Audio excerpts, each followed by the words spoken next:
The Renaissance is remembered as the glittering rebirth of art, science, and culture. Michelangelo carved marble into angels, Da Vinci sketched flying machines centuries ahead of his time, and humanists rediscovered the glory of Greece and Rome. But while scholars debated philosophy and painters chased divine perfection, everyone else was busy staring into the nearest polished mirror fragment, asking the same eternal question, do I look rich enough to survive today? Because here's the truth. Fashion in the Renaissance wasn't just vanity. It was life or death social camouflage. If your sleeves were too short, your colors too dull, or your fabrics too cheap, you weren't simply out of style. You were branded as poor, sinful, or suspiciously peasant-like. And trust me, nobody wanted to look like they tilled turnips for a living. Hello, travelers. Histories do not always need to be boring. You can rest here and listen to hilarious histories to drift off to sleep. Tonight, we will explore the topic, why Renaissance fashion was more dangerous than you think, and many more. Before we continue, leave a comment to let me know when and where you are listening to this, and hit the subscribe button, but only if you enjoy what I do here. Let's begin. In Renaissance society, appearances were a kind of currency. Clothes screamed your rank louder than any family crest. The nobility draped themselves in silks and velvets so heavy that just standing up was cardio. The merchant class, newly wealthy thanks to booming trade, tried desperately to copy them, which often led to bankruptcies. Picture it. One month you're dazzling in imported Florentine velvet. The next month your house is repossessed because you sold your vineyard to pay for sleeves. But what was the alternative? To dress modestly was almost as dangerous as dressing extravagantly.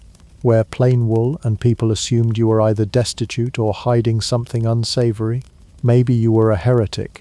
Maybe you were diseased. Maybe you just had bad taste, which frankly in the Renaissance could be equally damning. The good news? You looked fabulous. The bad news? You might starve in brocade before anyone invited you to dinner.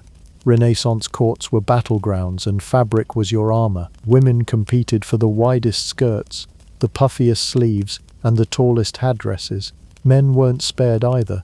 They strutted around in doublets so padded they looked like Renaissance linebackers. If someone's codpiece was slightly bigger than yours, you had a political crisis on your hands. This was not just about looking good, it was about sending messages. A gown dyed with expensive cochineal red whispered, I can afford entire ships to bring me bugs crushed into dye. A fur-trimmed cloak murmured, winter may kill the peasants, but not me.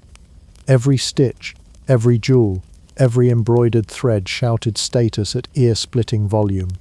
Naturally, this obsession led to some spectacular financial disasters. Many nobles quite literally dressed themselves into poverty. Letters and records from the era tell of minor aristocrats selling estates, pawning silverware, or marrying off daughters just to afford the season's newest style. You might say they were slaves to fashion, except they often had actual servants who suffered alongside them. Merchants, eager to climb the social ladder, joined in the madness. Picture a Florentine silk dealer who made a fortune selling cloth to others, then lost it all buying the same silk to dress himself. It's the Renaissance version of eating your own supply. Of course, authorities weren't blind to this fabric-fueled arms race. Sumptuary laws, which we'll cover in much juicier detail later on, tried to stop people from overdressing. Cities like Venice, Florence, and Milan issued regulations forbidding the middle class from wearing certain silks, jewels, or colors. The laws rarely worked. Instead, they made the forbidden fabrics even more desirable. It's the oldest story in the book. Tell someone they can't wear crimson velvet, and suddenly crimson velvet is all they can think about. But let's not forget the physical toll. Renaissance fashion wasn't just costly, it was exhausting. Outfits often weighed more than a modern toddler. Dressing up could take hours, with laces, pins, layers, and stiffened collars that transformed human beings into ornate chandeliers. Walking down a street in Florence wasn't so much movement as it was a heavily choreographed shuffle. And God forbid you had to climb stairs. There are accounts of noble women fainting halfway up because their gowns weighed nearly 40 pounds. Imagine trying to look seductive while also praying your knees don't give out. So why did everyone keep up this dangerous game? Because fashion wasn't about personal taste. It was about survival in a world where status equaled safety. If you looked rich, you might secure a patron, a husband, or at least an invitation to a banquet where actual food was served. If you looked poor, you risked ridicule, exclusion, or worse, irrelevance. The Renaissance didn't invent vanity, but it industrialized it. For the first time, Europe had a booming textile trade, global imports, and a middle class eager to show off. Fashion was no longer just an accessory to power, it was power. In the end, the Renaissance runway was a paradox, a dazzling display of human creativity that also revealed our deepest insecurities. People dressed not just to impress, but to survive. And while Michelangelo was busy chiseling David's abs, thousands of nobles were chiseling their savings accounts into gowns they could barely walk in. The lesson? In the Renaissance, you weren't just judged by your character or achievements, you were judged by your sleeves. And if they weren't big enough, expensive enough, or ridiculous enough, society might just crush you harder than any corset ever could. Because in this glittering age of rebirth, one truth was clear: better to die in velvet than live in wool. In the Renaissance, beauty wasn't skin deep, it was skin destroying. If the last part showed us how fashion could bankrupt you, this part shows us how it could outright eliminate you from the neck up. Because when it came to the face, Renaissance beauty standards were crystal clear. Pale skin was the goal, the paler the better. If your complexion didn't resemble fresh parchment, society assumed you were either a farmer or someone who spent far too much time outdoors. In other words, tragically unfashionable. The irony, the lengths people went to achieve this angelic glow were anything but heavenly. They involved a generous dose of lead. Yes, that toxic metal you should never under any circumstances put on your face. Renaissance elites didn't just dab it on, they caked it, powdered it, layered it, until they practically resembled marble statues. Statues that were slowly crumbling from the inside. We need to understand why pale skin became the ultimate status symbol. In the Renaissance it shouted, "I don't work in the fields like those sunburned peasants. I am rich enough to avoid sunlight, labor, and probably reality itself." Having a lily-white face meant you were wealthy, noble, and refined. Tans, freckles, and rosy cheeks? That was peasant branding, and no amount of witty poetry at court could cover it up. So the elite turned to cosmetics to transform their faces into smooth, ghostly canvases. Never mind that the paint was laced with death. Enter Venetian ceruse, the most popular cosmetic poison of the Renaissance. This concoction of white lead and vinegar created a smooth, paste-like makeup that could hide blemishes, scars, and even smallpox pits. Applied daily, it gave the face a flawless, porcelain-like finish. The only downside?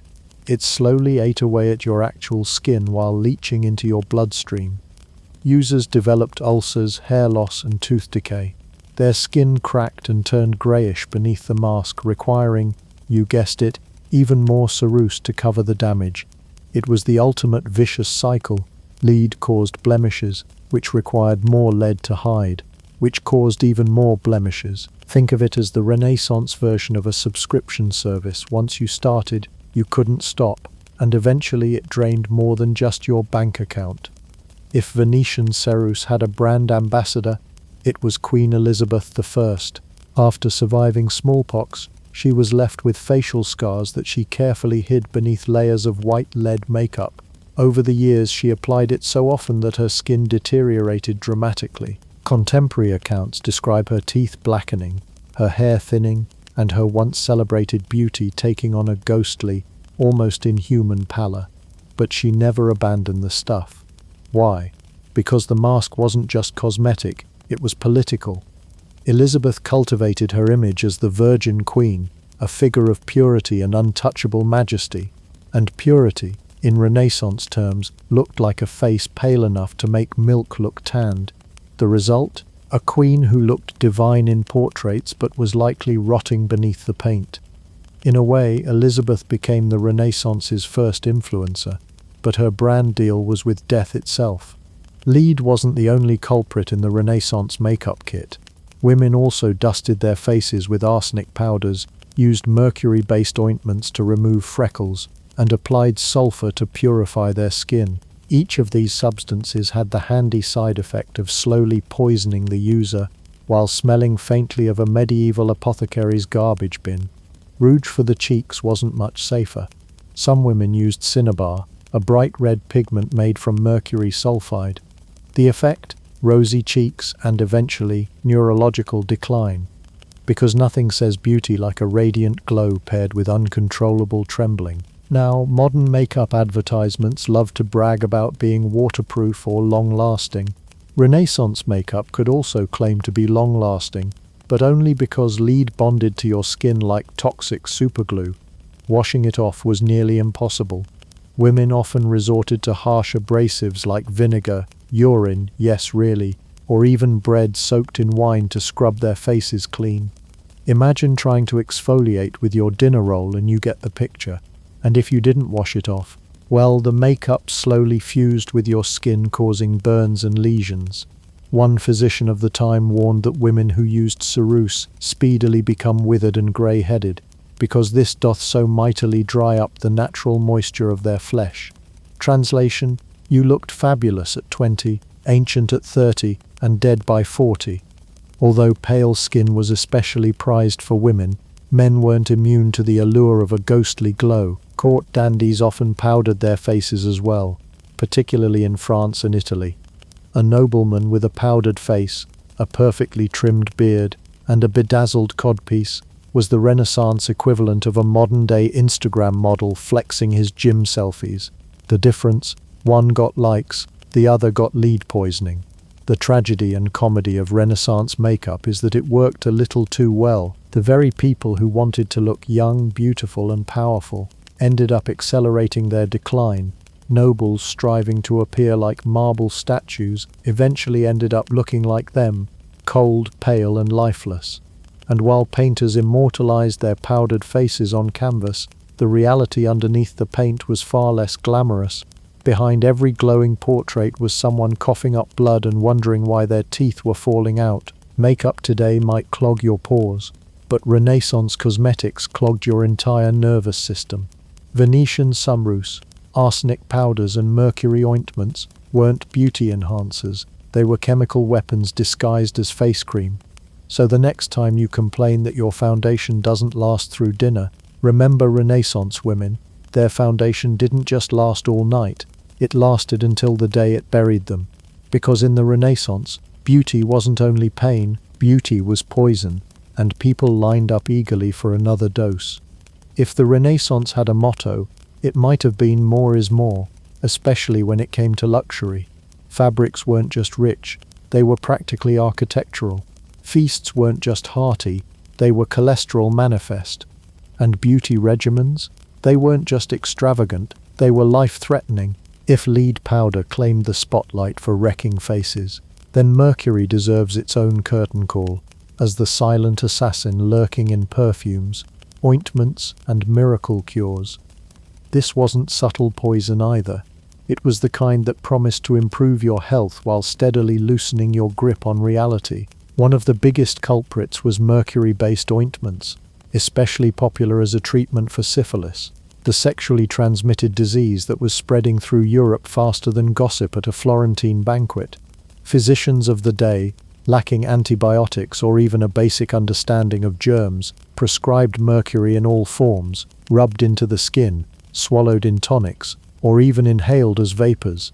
The idea was simple: sweat out the sickness while mercury purified the body. The result was less simple: hair falling out in clumps, gums bleeding, tremors, teeth loosening, and eventually madness. The good news? The syphilis sores might vanish. The bad news? So did your ability to hold a spoon without shaking. Of course, mercury didn't limit itself to the sick. It also made its way into cosmetics and perfumes, prized for its smooth, liquid shimmer. Some ointments and balms used by noble women contained it to help whiten skin or soften blemishes. Others burned mercury with herbs to create what they swore was a cleansing vapor for the home, an early attempt at Renaissance air freshener. Except instead of calming lavender, You got neurological damage wafting through the drawing room. Nobles smelled fancy, yes, but sometimes also found themselves hallucinating conversations with their pet parrots. The thing is, people genuinely trusted these remedies. Doctors with elaborate Latin titles and equally elaborate robes assured patients that mercury was a miracle substance. If you felt ill after treatment, well, that was considered proof the cure was working. The vomiting? That's just the poison being expelled. The tremors? The disease retreating. The delirium?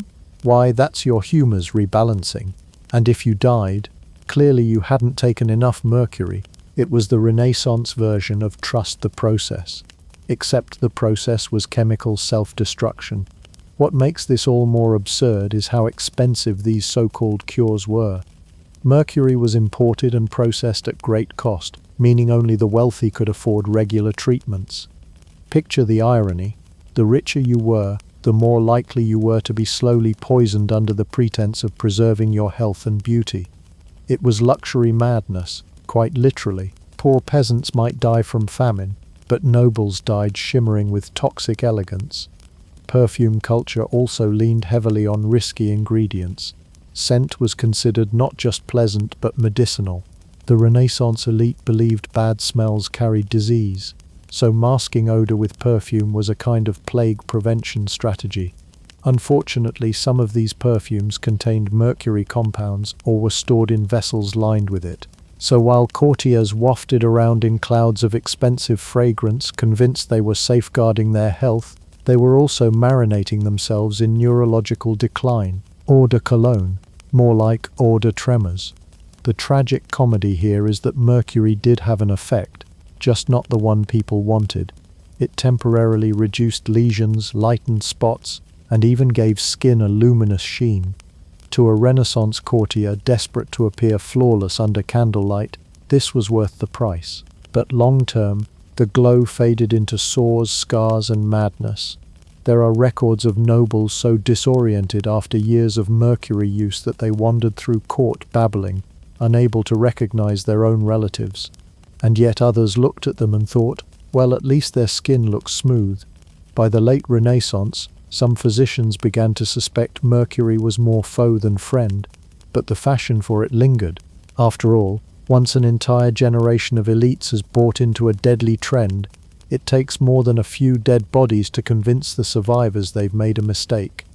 And if history teaches us anything, it's that humanity has never been particularly skilled at giving up bad habits when they're dressed in luxury packaging. So while artists painted heavenly angels and philosophers debated the mysteries of the cosmos, the nobility of Europe was quietly shaking itself into oblivion, perfumed, powdered, and utterly convinced it smelled like health itself. The irony, of course, is that in chasing purity and perfection, they were paying for poison disguised as elegance.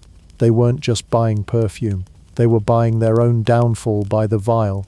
It wasn't just eau de cologne, it was a slow neurological decline, and in the Renaissance, that counted as refinement. The Renaissance may have been the age of artistic freedom, but your body? That was under arrest. If you were a noblewoman, your torso was not your own. It was a canvas to be sculpted, cinched and contorted into whatever silhouette the latest trend demanded. The early stiffened bodices of the Renaissance, the ancestors of what we later call corsets, were less about comfort and more about architecture. Imagine strapping your ribcage into a piece of medieval scaffolding, and you've got the right picture. Fashion, after all, was about exaggeration. The Renaissance ideal for women was a narrow waist, flattened bust, and rigid torso that looked less like a breathing human being and more like a decorative column in a palace hallway. The body was to be molded into geometry, upright, straight, and unyielding. Softness, curves, and anything natural were considered suspiciously unrefined.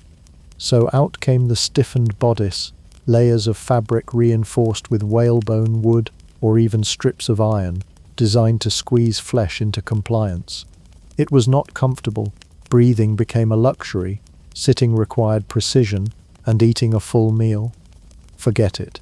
Dinner wasn't so much a pleasure as it was a calculated risk. Take too large a bite, and you risked either fainting or redecorating the tablecloth in a most undignified manner. Fainting, though, wasn't necessarily a bad thing. In fact, swooning was practically fashionable. A dramatic collapse in a hot, crowded ballroom could be interpreted as a delicate display of femininity, provided someone caught you before you cracked your skull on the marble floor. The good news? You had a tiny waist. The bad news?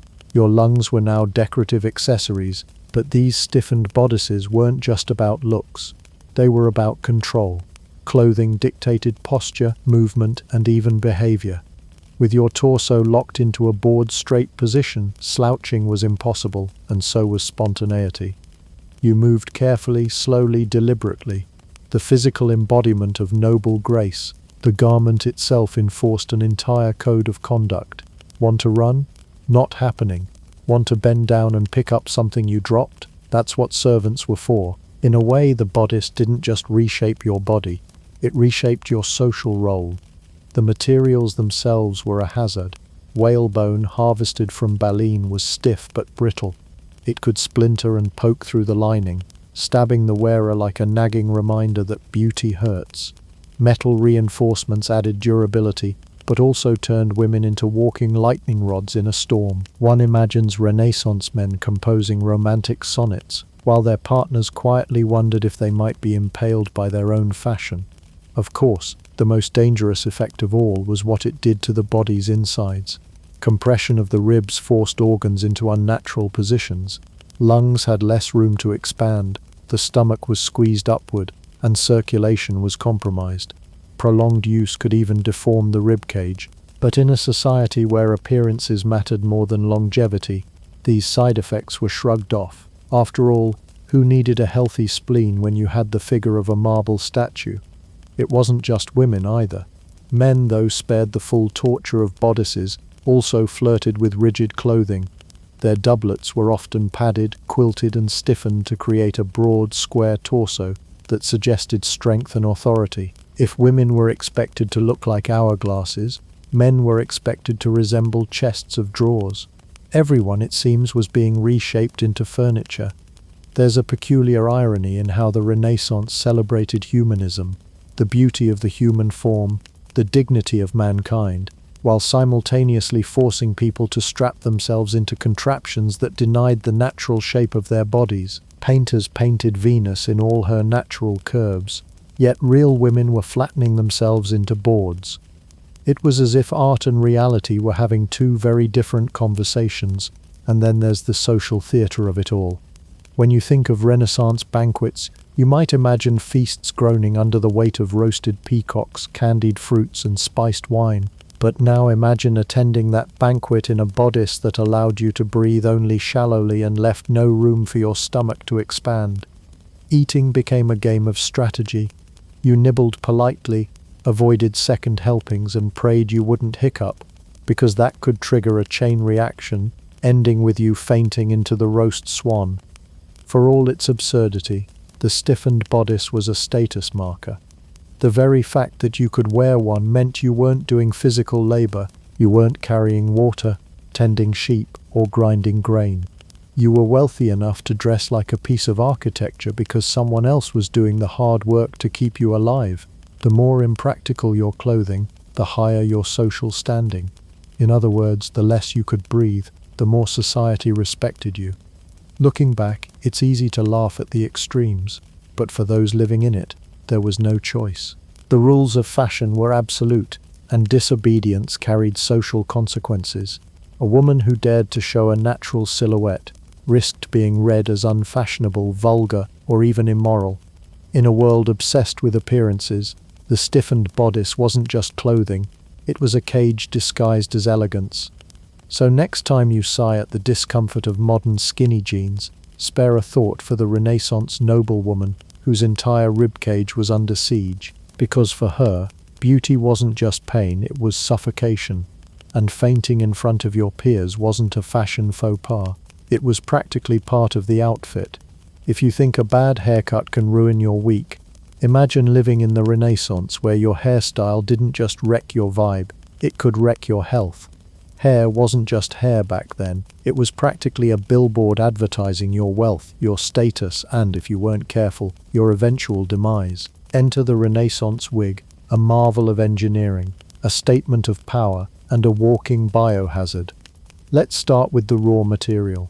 Wigs in the Renaissance weren't spun from silk or some kind of miraculous synthetic fiber. No, they were cobbled together from horsehair, goat hair, or if you were lucky, human hair. And where did that human hair come from? Well, let's just say it wasn't always donated voluntarily. Sometimes it came from poor women selling their locks, but in other cases the hair was shaved off prisoners, corpses, or even plague victims. So yes, while nobles strutted around showing off their thick, lustrous crowns, there was always the unsettling chance that those curls had once belonged to someone who had coughed themselves into the afterlife a week earlier. Truly a hair-raising situation. And wigs weren't just worn by men either. Women also indulged, and sometimes even children. Having a natural head of hair simply wasn't dramatic enough when the Renaissance called for bigger, higher, and absolutely ridiculous. Hairstyles had to be piled up, padded out, and powdered over until they looked less like something growing from your scalp and more like a small, heavily fluffed armchair precariously balancing on your head. The more absurdly oversized the wig, the more people assumed you were important. If you couldn't fit through a doorway without ducking, congratulations, you had made it. But maintaining these wigs was an entire ordeal. You couldn't just plop one on and call it a day. They needed to be constantly treated, powdered, and repowdered. The powder, usually made from starch, wasn't just unhealthy, it was flammable. Imagine attending a candlelit banquet where one wrong lean toward a candelabra could turn your head into a torch. And this wasn't just theoretical. There are records of wigs igniting in social settings, which must have been both horrifying and, for onlookers with a questionable sense of humor, darkly entertaining. If fire didn't get you, bugs might. Wigs were like five-star hotels for lice, fleas, and mites. The warmth, the density, the fact that the wigs were rarely, if ever, cleaned. It was paradise for parasites. Noblemen and noble women could often be seen scratching vigorously at their heads during public events, but of course one could hardly admit to having lice, so instead, people would disguise the scratching as deep thought.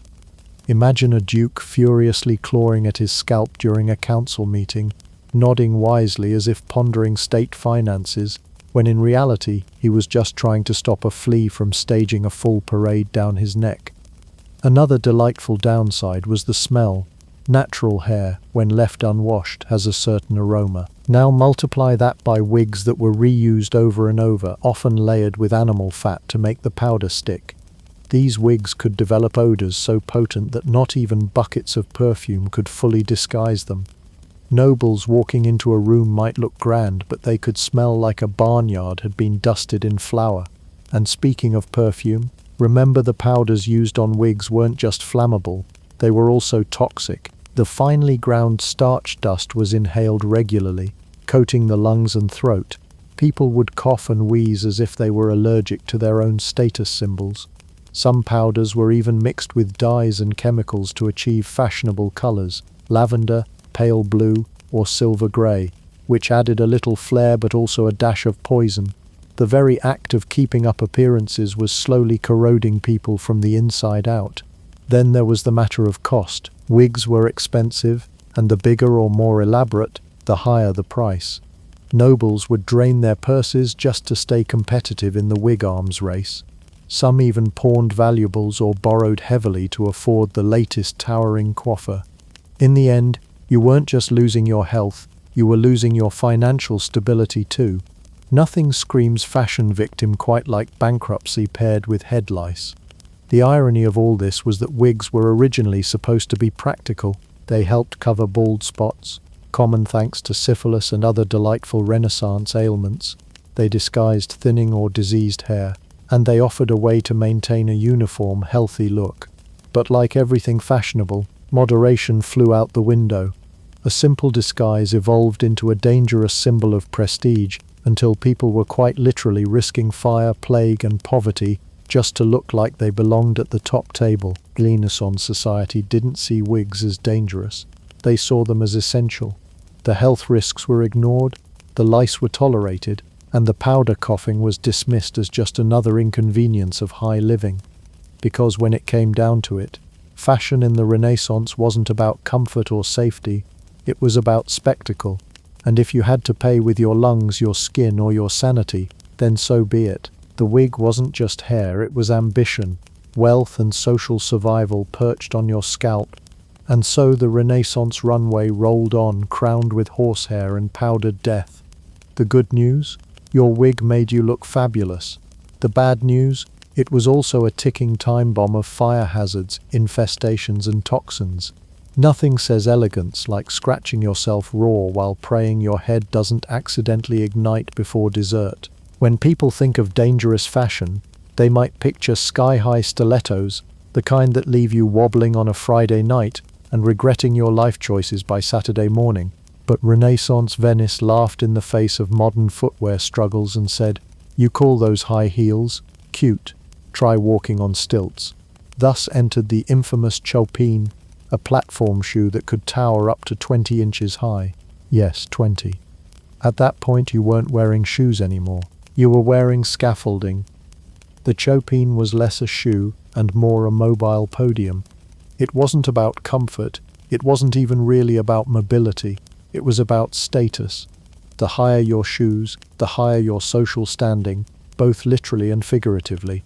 If you were teetering 3 feet above sea level while tottering across Venice's damp, uneven streets, everyone knew you weren't a peasant. You were a noble, and your ankles were a national treasure in constant peril. And this was the key point. Chopinese weren't meant to get you from place to place efficiently. They were meant to show that you didn't need to move. If you could only shuffle a few feet before needing assistance, that meant you had money, because only the wealthy could afford to hire attendants who acted as human crutches, walking alongside you to prevent you from toppling face first into a canal. Picture it. Ladies of Venice, swaying dangerously like fashionable skyscrapers, while 2 or 3 servants acted as safety spotters. You weren't just walking down the street, you were staging a daily Cirque du Soleil performance. Now, were accidents common? Oh yes. Sprained ankles were practically a rite of passage. Falling from a 10-inch chopin was embarrassing. Falling from a 20-inch chopin could be catastrophic. The Venetian Republic's records even show cases of severe injuries and fatalities due to falls. Essentially, wearing chopins was playing a daily game of how many bones can I break before dinner. The good news? You looked stunning while doing it. The bad news? Gravity always wins. The shoes themselves were made of wood or cork, sometimes covered with velvet or embroidered silk to make them look as outrageously expensive as possible. And because this was Renaissance Venice, the fashion capital of indulgence, women often paired these towering platforms with long, trailing gowns. The combination meant you couldn't see your own feet, which made walking a blind gamble every single time. Between uneven cobblestones, canals, and a complete lack of orthopedic knowledge, chopin wearers lived on the edge, literally. Naturally, moralists of the time had opinions. Preachers railed against chopins as symbols of vanity, excess, and the downfall of civilization. To be fair, they had a point. If a woman was dying from a shoe-related fall, maybe society had taken a wrong turn. But criticism didn't slow the trend. In fact, sumptuary laws had to be passed in Venice to limit the height of chopins, because things had gotten so out of hand. Imagine lawmakers today trying to legislate the maximum safe heel height. Ladies and gentlemen, Congress is now in session to debate the dangers of the 24-inch stiletto. Of course, chopinese weren't just about showing off. They had a practical origin too, or at least semi-practical. Venice was a city built on water, with streets that turned into puddles and mud traps. Chopinese raised women above the muck, but as with so many Renaissance fashions, practicality took a back seat once status got involved. It wasn't enough to stay dry. You had to stay dry while being taller than your neighbor. Suddenly, what began as a wooden platform to avoid sewage evolved into a competitive game of altitude. Oh, your chopins are 12 inches? Cute. Mine are 18. I can see into the second story of your house. The irony is that for all their visual impact, chopines were rarely shown in portraits. Renaissance paintings usually depicted women seated, with their gowns hiding the massive stilts beneath, which makes sense when you're risking life and limb for fashion. You'd like people to believe your grace and elegance came naturally, not because you were strapped into wooden stilts and held upright by servants. And here's where the comedy of history really kicks in. Chapons were considered attractive not because of how they looked, because honestly they looked like someone nailed a shoebox onto a tree stump, but because of how they forced women to move. Walking in chapons required small, careful steps, almost a shuffle. To contemporary eyes, this mincing gait looked demure and elegant, but to modern eyes it looks like someone trying to walk on Jenga towers while praying they don't collapse. It also didn't help that chopines, like most Renaissance fashion, were horrendously expensive. Velvet, silk, embroidery, and the craftsmanship required meant they cost a fortune. Many noble families plunged themselves deeper into debt just to keep their daughters teetering above the competition. The result? You might have been too broke to eat, but hey, at least you were 2 feet taller than the girl next door. So were chopines worth it? To Renaissance society, absolutely. They were an unmistakable signal of wealth, elegance, and a total disregard for common sense. To the women wearing them, let's just say many probably had nightmares about tumbling headfirst into Venetian canals while dressed in their Sunday best. The Renaissance invented high fashion, yes, but it also invented high-impact injuries. If you've ever been told that your shoes are too flashy or your shirt too loud, congratulations, you've experienced the faintest whiff of what Renaissance Europeans lived under. Except instead of a snarky comment from a friend, imagine a stern government official slapping you with a fine or worse for wearing the wrong shade of green. Welcome to the strange and surprisingly terrifying world of sumptuary laws, where fashion wasn't just personal expression but a tightly regulated battlefield of class, wealth, and power. These laws had one purpose: to keep everyone in their social lane. Nobles guarded their wardrobes like medieval dragons guarding piles of gold, and the law helped enforce the idea that only the elite could flaunt certain luxuries. It wasn't enough that peasants were already breaking their backs in the fields. They also had to look the part while doing it. In practice, this meant laws dictating who could wear fur, who could wear silk, who could strut around in velvet, and heaven forbid, who dared to don purple, the color of royalty. Purple velvet in particular was basically the Renaissance equivalent of flashing a fake VIP badge at the Royal Club. The punishment? You could be fined, shamed, or in some cases tossed into prison for your fabric sins. Why so strict? The logic went something like this. Clothes were more than clothes. They were a visual resume. A noble needed peasants to immediately recognize who was important just by glancing at their outfit. If a humble merchant showed up dressed like a duke, chaos could ensue. After all, how would anyone know who to bow to? Worse, what if the merchant looked better in the clothes than the noble did? That was a social apocalypse waiting to happen. Naturally, the enforcement of these laws varied from region to region. Renaissance Italy, particularly places like Florence and Venice, practically had entire bureaucracies dedicated to checking what people wore. Tailors could even be fined for making garments that violated the rules. Imagine being a seamstress, nervously measuring silk, knowing one wrong stitch could land your client or you in legal trouble. It was less Project Runway and more Project Inquisition, and while these laws were written to curb extravagance among the middle class, nobles themselves were of course exempt from any real consequences. The irony was so thick you could stitch it into a doublet. Aristocrats flaunted furs and jewels while wagging their fingers at wealthy merchants who dared to keep up. The wealthy middle classes, however, often tried to push the boundaries. Picture a merchant in Venice thinking, surely a little trim of ermine won't hurt, only to find himself summoned before a court of fashion police. Yes, they really had official boards dedicated to inspecting garments, as though they were investigating a high crime. But the most fascinating part of sumptuary laws was their ability to backfire. Instead of curbing excess, they often made the banned items more desirable. Tell someone they can't wear silk, and suddenly silk becomes the hottest contraband around. wealthy merchants would sneak into tailors' shops under the cover of night to commission forbidden garments.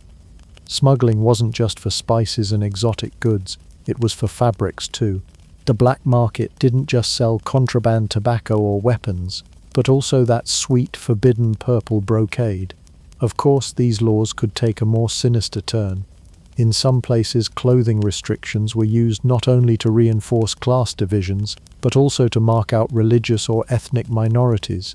Jews, for example, were often forced to wear specific badges or hats, ensuring that fashion became not just a tool of status but of exclusion and control. This darker side of sumptuary laws reveals how much power clothing had in defining identity, belonging, and who was allowed to fit into society's carefully stitched hierarchy. Now, picture the comedy of the whole system. Imagine being arrested not for theft or assault, but for daring to wear a scarlet doublet when the law said you were only allowed beige. Picture someone hauled before a magistrate, nervously explaining, "No, sir, it isn't velvet, it's a very soft wool." The idea of courts bogged down by textile disputes would be hilarious if it weren't so deadly serious for the people living under them. What's even more absurd is that, while the laws claimed to uphold modesty and morality, they did little to actually stop fashion from spiraling out of control. Nobles continued to one-up each other with increasingly extravagant outfits.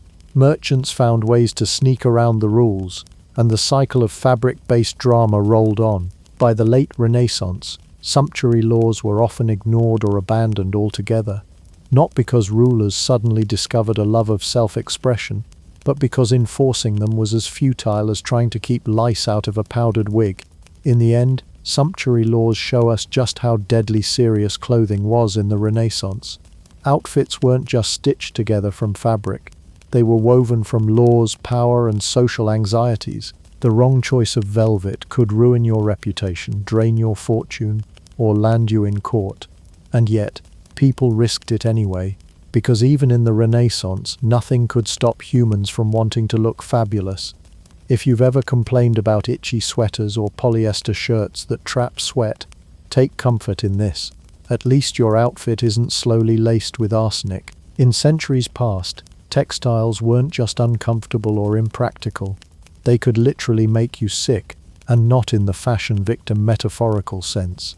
People were walking around dressed in a veritable cocktail of poison, mildew, and plague, all in the name of elegance. The irony? The brighter, heavier, and more extravagant your clothes looked, the closer you might actually be to meeting your undertaker. Let's start with the poisons. In the 18th and 19th centuries, vivid greens became the rage in Europe. They weren't just any greens, these were dazzling, eye-catching, look-at-me shades that screamed money and refinement. The secret ingredient? Arsenic. Yes, that same substance you might use to dispatch your least favorite relative was also used to dye ball gowns, hats, gloves, and even artificial flowers worn as accessories. When ladies swept into a ballroom draped in shimmering emerald silk, they were essentially wearing a death sentence stitched together with tiny green threads. Prolonged exposure caused skin irritation, respiratory issues, and sometimes even death. If you were lucky, you'd merely cough and break out in sores. If you weren't, well, at least your outfit was memorable at the funeral. But arsenic didn't work alone. It had colorful partners in crime. Mercury, another toxic favorite, was used in some dyes to create deep reds and yellows that could light up a room and your bloodstream. Add in lead-based pigments to brighten whites, and you had a full palette of lethal hues. These fabrics weren't just dangerous to the wearers. Textile workers who handled and dyed them often fared even worse. Fashion, after all, trickled down, but poison seeped everywhere. And then there were the heavy brocades and velvets beloved by Renaissance nobles. These weren't lightweight, airy fabrics designed for comfort. They were thick, ornate, and woven in ways that trapped every ounce of moisture and mildew you could imagine. Without modern laundry systems or, let's be real, basic hygiene, these clothes became breeding grounds for mold and bacteria. The result was an elegant cloak that doubled as a portable swamp.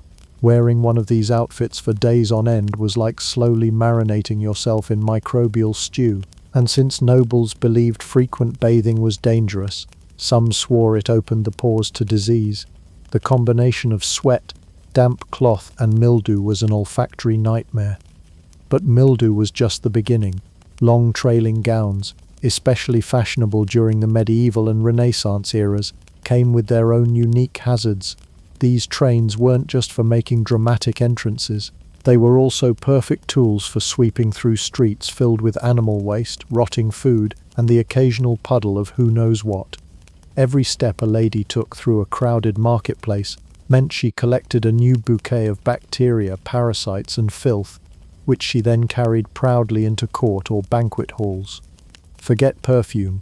Your dress came pre-scented with odor or sewage, and because people thought beauty was tied to how voluminous your fabric was, women wore layers upon layers, multiplying both the weight and the microbial load. You didn't just drag germs behind you, you trapped them on your body, wrapped snugly in silk and wool. What's worse, clothing wasn't just spreading disease by accident, it actively helped pandemics along. When the Black Death tore through Europe in the 14th century, gowns and cloaks acted like velvet vacuum cleaners, transporting fleas and their plague-carrying passengers from home to home. It wasn't uncommon for garments to outlive their wearers, passed down or resold without anyone realizing they were basically gifting each other a second-hand biological weapon. Cots wasn't fast fashion, it was fast infection. Even accessories weren't safe. Gloves dyed with toxic chemicals, left wearers' hands blistered and raw, while powdered fans and veils picked up the same germs as trailing gowns. Hats weren't much better, especially when decorated with arsenic-laced flowers or feathers harvested from questionable sources. Essentially, to step out in style meant to gamble with your lifespan. The sheer weight of some outfits compounded the problem. A gown weighing 40 pounds of fabric, embroidery, and embellishment wasn't just exhausting to wear, it made fainting more likely, restricted circulation, and created heat stroke hazards. Combine that with the constant exposure to mold spores and toxins, and your body was engaged in a full-time job of simply surviving your wardrobe. And unlike today's fashion faux pas, where a poorly chosen color might just get you teased, back then, the wrong outfit might slowly kill you. Of course, all of this makes one wonder why people didn't just stop. If arsenic green gloves gave you rashes or a brocade cloak made you smell like a damp cellar, why keep wearing them? The answer was simple. Fashion was status. Nobility wasn't about comfort, it was about spectacle. The sicker you were, the more obvious it was that you belonged to a world where suffering was the price of beauty. Besides, illness wasn't always linked to fashion in the public imagination. Many thought disease came from bad air, the infamous miasma theory, not from their arsenic-laced gown or mouldy doublet, so they kept flaunting their fatal couture, blissfully ignorant that their wardrobe was actively trying to kill them. The result is a fascinating paradox. Fashion both defined society and undermined it. The brighter your clothes, the faster they poisoned you.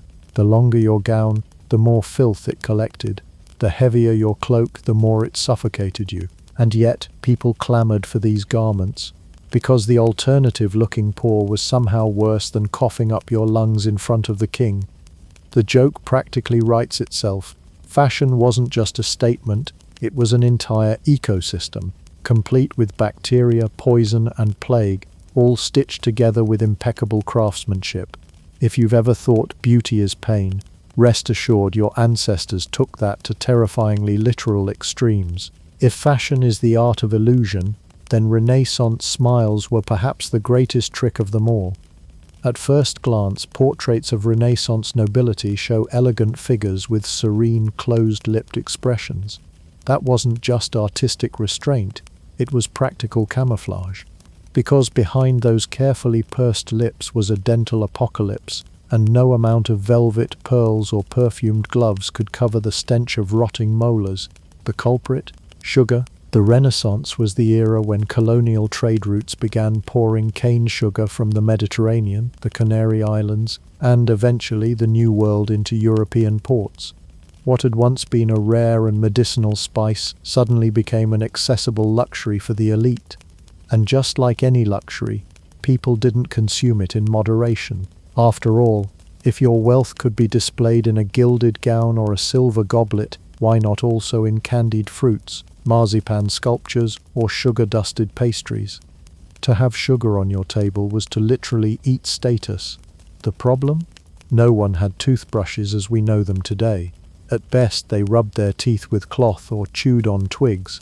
At worst, they just ignored the issue and prayed their breath was masked by clove oil or wine. The result was a nation of nobles whose mouths resembled collapsing barns, wooden beams, teeth rotting, sagging, and eventually falling out. Of course, vanity always finds a way to disguise reality.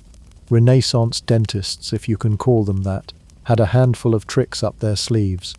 One option was cosmetics. Black paint applied to the gums and remaining teeth to create the illusion of a uniform darkened smile. Yes, people willingly painted their teeth black, because if decay was inevitable, you might as well turn it into a fashion statement. Imagine an entire ballroom full of wealthy men and women smiling like they had all just gnawed on licorice sticks. Then there were false teeth which were innovative, if horrifying. Some were carved from ivory or fashioned from animal bone, giving the wearer a grin straight out of a taxidermy collection. But the most morbid solution came in the form of donated teeth. Soldiers fallen on the battlefield didn't just lose their lives, they often lost their molars too, ripped out by scavengers who supplied them to dentists. The logic was simple. Real human teeth look most natural. The reality was far less appealing. Imagine wearing a stranger's smile, not knowing whether it once belonged to a farmer, a knight, or a plague victim. And yes, infections were common. Dentistry at this time was closer to carpentry with forceps than actual medicine. The wealthy could afford elaborate replacements. Sets of dentures were sometimes crafted with gold wiring, ivory bases, or even springs to help them open and close. But these early contraptions had all the subtlety of a mousetrap. They clicked, they slipped, and sometimes they just fell out mid-conversation. Picture a courtly gentleman leaning in to whisper sweet nothings, only to have his borrowed teeth tumble into his goblet of wine. Romantic? Hardly. The situation wasn't much better for the poor. Without the money for fancy sugar imports, they were spared the worst of tooth decay, but they also lacked access to any real care when problems did arise. If a tooth rotted, the cure was brutal extraction, often performed by a barber surgeon in the middle of a marketplace, complete with cheering crowds. Tooth pulling was public entertainment, a cross between healthcare and street theatre.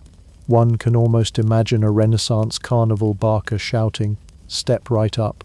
Watch me rip this molar out faster than you can say hallelujah." Breath, of course, was a separate nightmare. Historical accounts describe the noxious odor of bad teeth being so strong that it lingered in courtly halls. Perfumed handkerchiefs and scented gloves became essential, not just for fashion but for self-defense. Nobles would raise their gloves to their noses during conversations, pretending it was mere elegance when in fact they were shielding themselves from the smell of their peers' decomposing mouths. In some ways the glove was less an accessory and more a gas mask. Artistic portraits from the period give us another clue. Smiling with teeth visible was rare, almost scandalous. Open mouths were seen as crude, but there was a practical reason too. No one wanted to immortalize their brown, broken stumps in oil paint. A noble might spend a fortune on lace collars and silk sleeves, but their teeth remained a shameful secret, tightly sealed behind pursed lips. The Mona Lisa smile wasn't mysterious so much as cautious dental discretion. The Renaissance was in many respects obsessed with appearances, from architecture to attire to the human body itself. Yet the mouth remained its Achilles heel. Fashion could reshape the body with corsets or platform shoes, and powders could paint a face into alabaster perfection, but smiles betrayed the truth.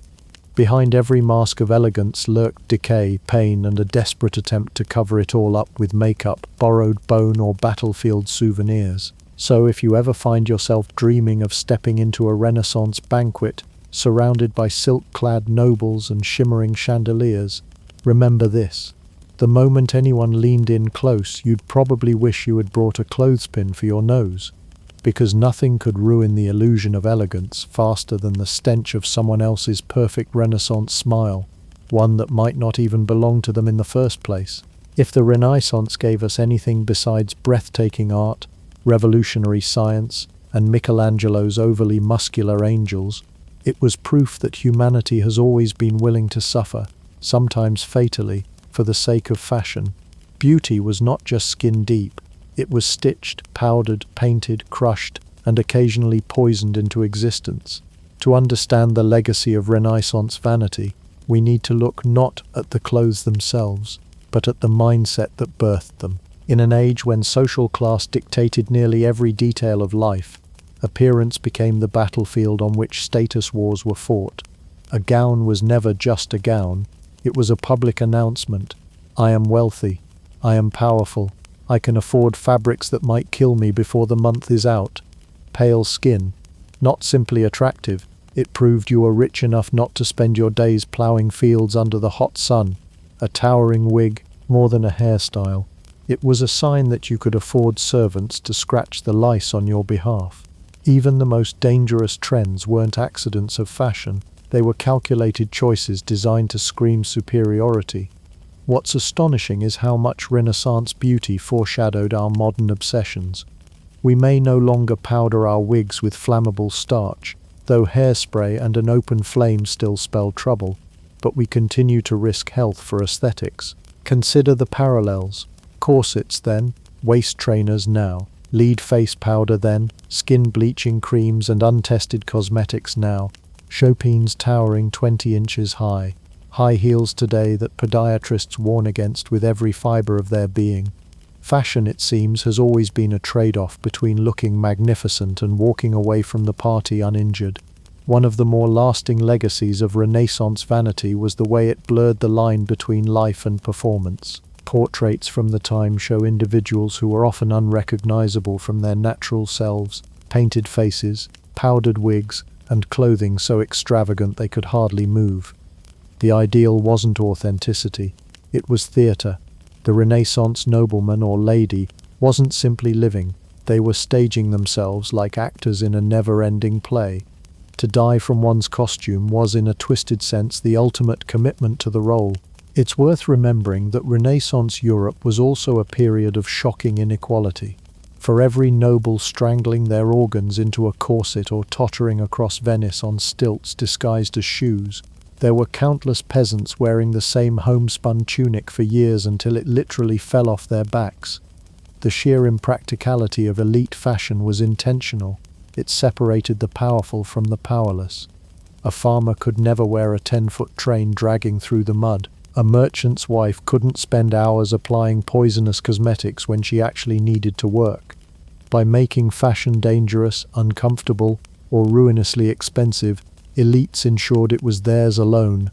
This culture of exclusivity fueled not just vanity but control. Monarchs and governments codified these distinctions into law through sumptuary codes, turning fabric into a legal weapon. Who could wear what color, which fabric, or what cut of dress became a question of state security. The logic was simple. If anyone could look noble, how would you know who was worth bowing to? By punishing people for dressing above their station, the ruling classes reinforced the social order and reminded everyone that beauty wasn't free. It came with chains, invisible but suffocating. Yet even as fashion killed and controlled, it also sparked innovation. The Renaissance obsession with textiles drove new trade routes, making Venice and Florence wealthy beyond imagination. Demand for dyes led to experiments in chemistry, many disastrous, some groundbreaking. The desire for ever more elaborate fashions pushed advancements in tailoring, weaving, and design that would ripple across centuries. In short, the pursuit of beauty may have been shallow, but it built industries, economies, and empires. So what do we make of the Renaissance beauty legacy today? On one hand, it's easy to laugh. Lead makeup that rots your skin, shoes so tall you needed staff support, dresses that doubled as biohazards? Ridiculous. On the other hand, are we really so different? We still bleach teeth with chemicals, tan under UV rays despite skin cancer warnings, and let celebrities dictate must-have items that bankrupt the average shopper. The costumes have changed, but the script is the same. We long to be admired, to be envied, to stand out, even if it hurts. And perhaps that's the real lesson of Renaissance vanity. It was never just about clothes or cosmetics. It was about the human desire to transform, to control the way others see us, even at terrible cost. Vanity wasn't a quirk of history. It was, and remains, a fundamental part of being human. The Renaissance simply gave it one of its most theatrical and deadly expressions. So the next time you struggle into tight jeans, wobble in high heels, or slather on a face mask promising instant radiance, spare a thought for your Renaissance predecessors. They walked so you could strut, sometimes literally with a servant on either side to keep them from toppling over. The Renaissance taught us one timeless lesson. If you have to choose between breathing and looking fabulous, well, at least you'll look great in the funeral portrait. When you picture the yo-yo, you probably think of a kid on a playground proudly pulling off walk the dog while their friends politely pretend to be impressed. But the yo-yo story starts long before recessed bragging rights. Thousands of years ago, people were already attaching discs to strings, but not to show off tricks. No, these ancient yo-yos had bigger purposes, pleasing the gods, marking life transitions, and occasionally just reminding humanity that we've always had a knack for turning perfectly normal objects into rituals. One of the earliest glimpses we get of yo-yo-like toys comes from ancient Egypt, around 1000 BCE. In tomb paintings, children are sometimes depicted playing with small spinning objects on strings. These weren't yet the sleek, polished yo-yos you'd find in a modern toy store. They were probably made of wood or clay, fragile enough that one bad spin would have left you holding nothing but a sad little string. Egyptian kids may have twirled these toys for fun, but given how Egyptians loved assigning spiritual meaning to practically everything, cats, eyeliner, the direction of the wind, it's very possible these early spinners carried symbolic value too. After all, in a society that spent its free time building giant pyramids for the afterlife, why not believe a clay disc on a string might keep your child entertained and spiritually balanced? But if Egypt gave us the earliest whispers of spinning toys, it was ancient Greece that truly brought the yo-yo into historical focus. Around 500 BCE, Greek artisans crafted objects we would immediately recognize as proto-yo-yos, small discs, often made of terracotta, painted with scenes of everyday life. And while you might assume these were just toys, the Greeks, being the philosophical overachievers they were, made sure even their playthings carried deeper meaning. Here's the twist. These terracotta yo-yos weren't always meant to be played with. In fact, many were part of a coming-of-age ritual.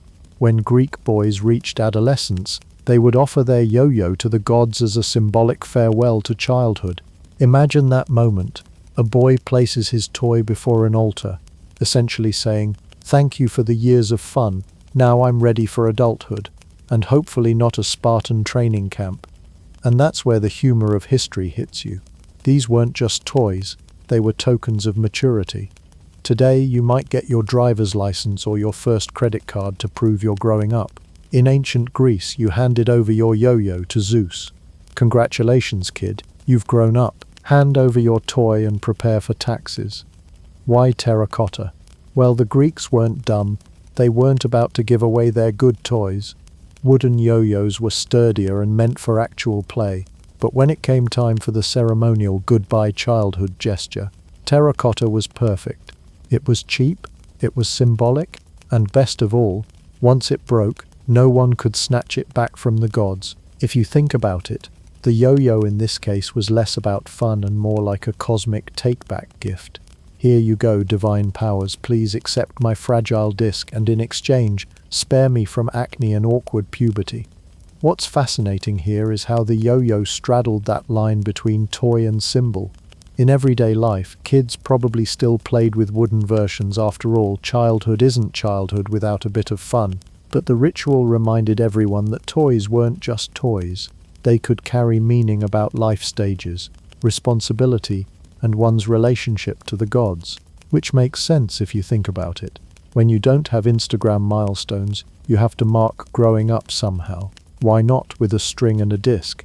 The Greeks weren't the only ones to see the magic in spinning toys either. Similar objects have been found across Asia, and even in Native American traditions, where spinning discs sometimes carried spiritual or ritual meaning. While not always yo-yos in the modern sense, they show that humans everywhere seem to like the idea of tying a thing to a string and watching it whirl. Maybe it was the hypnotic spin, maybe it was the illusion of control over gravity, or maybe it was just the ancient version of fidget toys. Whatever the reason, the concept kept showing up again and again. And here's the kicker. These early yo-yos weren't designed for tricks. No around the world, no rock the baby, not even the classic it comes back to your hand. Many of them probably didn't rewind at all. You'd throw it down, it would spin, and then you'd have to sheepishly reel it back in like a fishing line. Imagine trying to impress your ancient friends. Hey guys, check this out. I'm going to drop my terracotta disc and now, watch in awe as I slowly drag it back up by hand. History doesn't record how impressed ancient children were, but given that the Greeks went on to invent drama, philosophy and democracy, it's fair to say they were used to disappointment. So, in its earliest days, the yo-yo wasn't about entertainment in the way we understand it now. It was a toy, yes, but also a ritual object, a symbol of life transitions and sometimes just a fragile disc waiting to shatter on the temple floor. The yo-yo started less as a game and more as a cultural statement. Think of it as history's way of saying, playtime is over, now go wrestle in the nude, debate Plato and prepare for adulthood. From Egypt to Greece, the string and disc invention reveals something timeless. Humans have always loved to make simple objects spin, and we've always insisted on giving them more meaning than necessary. And that's where the yo-yo's strange and surprisingly profound journey begins. Not as a playground pastime, but as a fragile token of life, faith, and the universal truth that childhood never lasts as long as you want it to. When most people think of the yo-yo, they picture a neon plastic toy dangling from a child's hand, not something you'd want hurled at your skull. But in the 16th century Philippines, the yo-yo wasn't a toy at all. It was a weapon. Imagine going into battle armed not with a sword, not with a spear, but with what looks like an oversized playground accessory. That's right, before it was the king of recess, the yo-yo was essentially a war-ready stun grenade on a string. Let's start with the basics. The Filipino weaponized yo-yo wasn't the dainty plastic disc you'd find in a toy aisle. These things were solid wood, often carved from heavy native hardwoods. They were about 4 inches in diameter, big enough to pack a serious punch.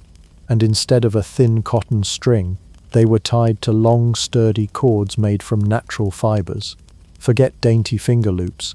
These cords could be up to 20 feet long, giving warriors both distance and force. And unlike their terracotta cousins from ancient Greece, these bad boys had edges.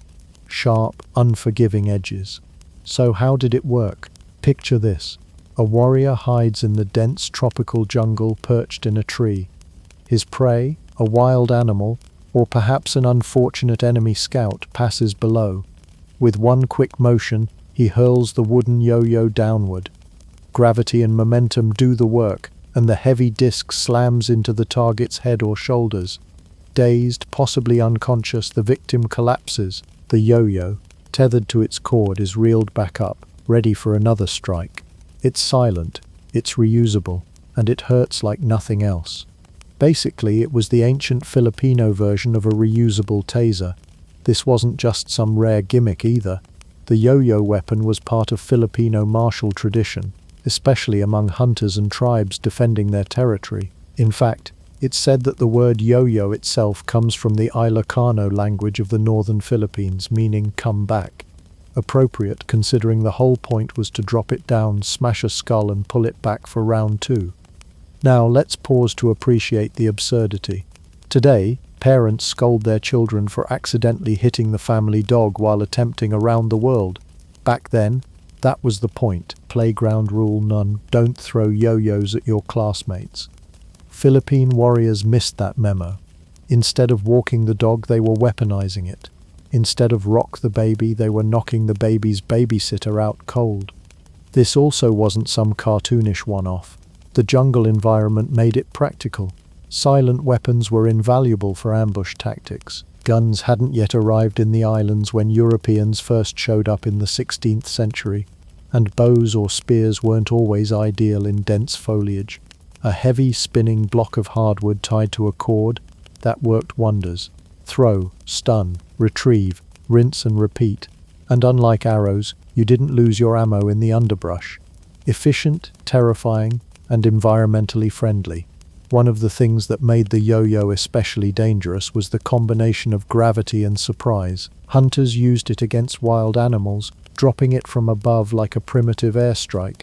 Picture yourself as a wild boar, minding your own business, when suddenly a chunk of hardwood clocks you in the head.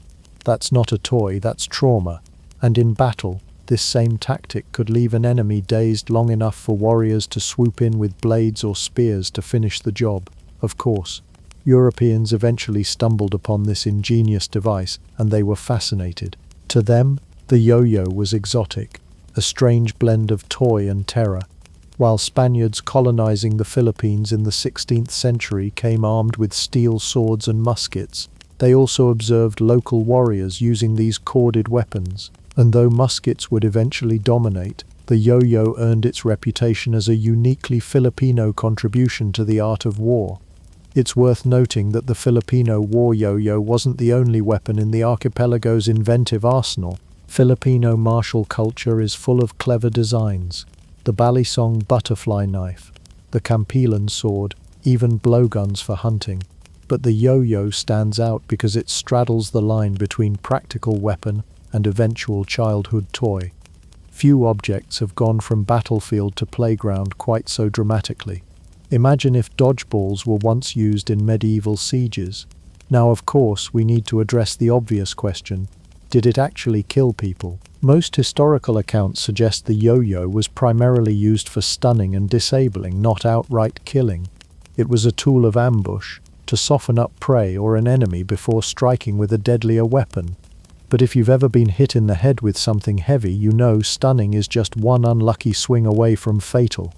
The Filipino yo-yo may not have been a battlefield equalizer against armored conquistadors, but in guerrilla warfare it had its place. And let's not forget it was reusable, durable, and didn't require gunpowder. In an age where resourcefulness meant survival, that made it pretty brilliant.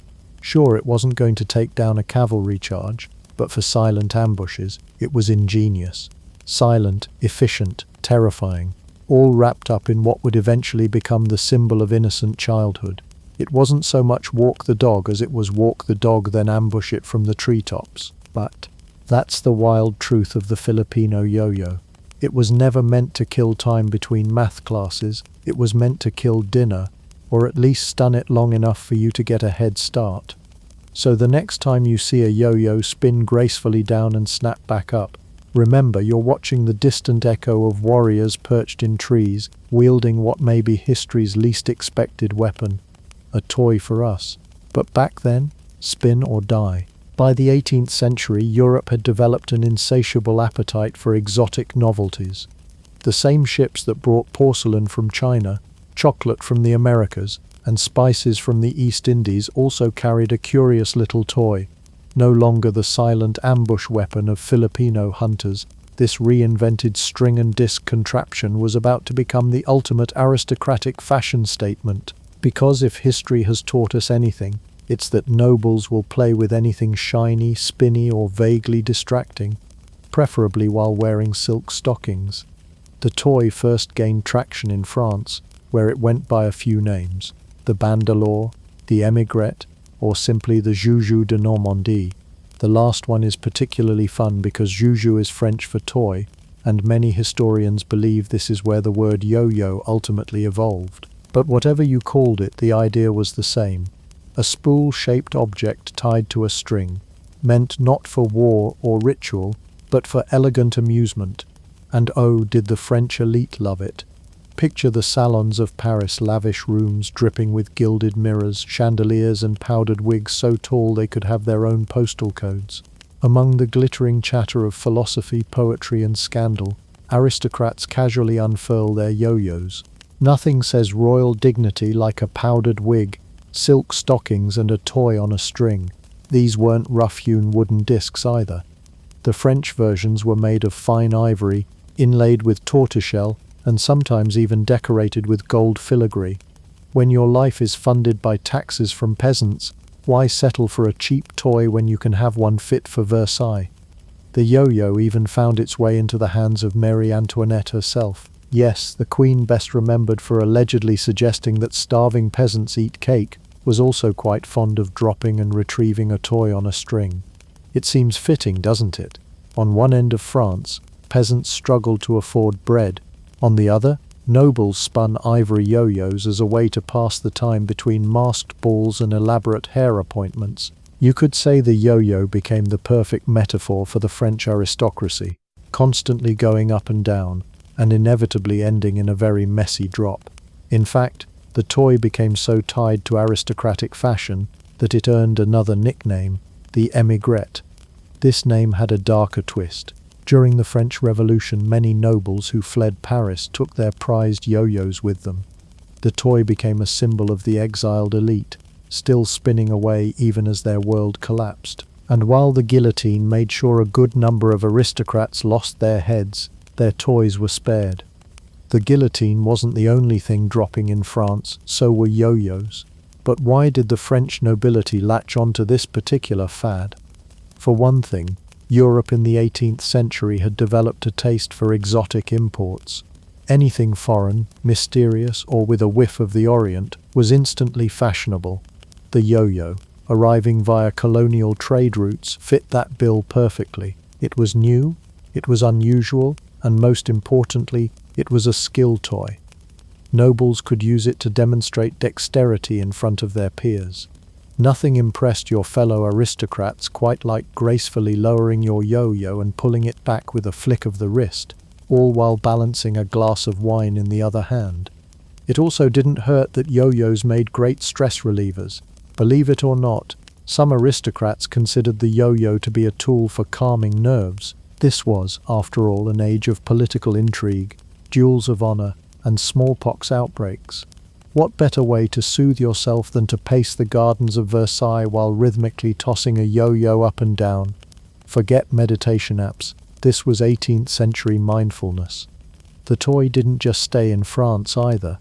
By the late 18th century, yo-yos were making appearances in England, where they earned yet another nickname, banderlore. English gentlemen and ladies were soon hooked as well, and paintings from the period show elegantly dressed figures showing off their toys. Of course, the British had to give everything a polite veneer. While the French flaunted ivory yo-yos in silk salons, the English touted the toy's educational value for children, because apparently, spinning a yo-yo up and down could train young minds in patience and coordination skills desperately needed if you were destined to grow up and manage an estate full of sheep. But let's not kid ourselves. For all the supposed sophistication, the yo-yo was still just a toy. The aristocracy might have dressed it up in ivory and gold, but at the end of the day, they were just grown adults delighting in making something go down and back up again. You almost want to pat them on the back and say, "Good job, monsieur, you've mastered gravity." Still, its popularity during this period can't be overstated. The yo-yo was fashionable, entertaining and portable, a rare trifecta in an age when most amusements required orchestras, stage sets or hunting grounds. All you needed was a string, a disc, and a bit of wrist action. In that sense, the toy truly was ahead of its time. By the eve of the French Revolution, the yo-yo had gone from colonial curiosity to aristocratic obsession. It had become a status symbol, a conversation piece, and in some cases, an emotional crutch.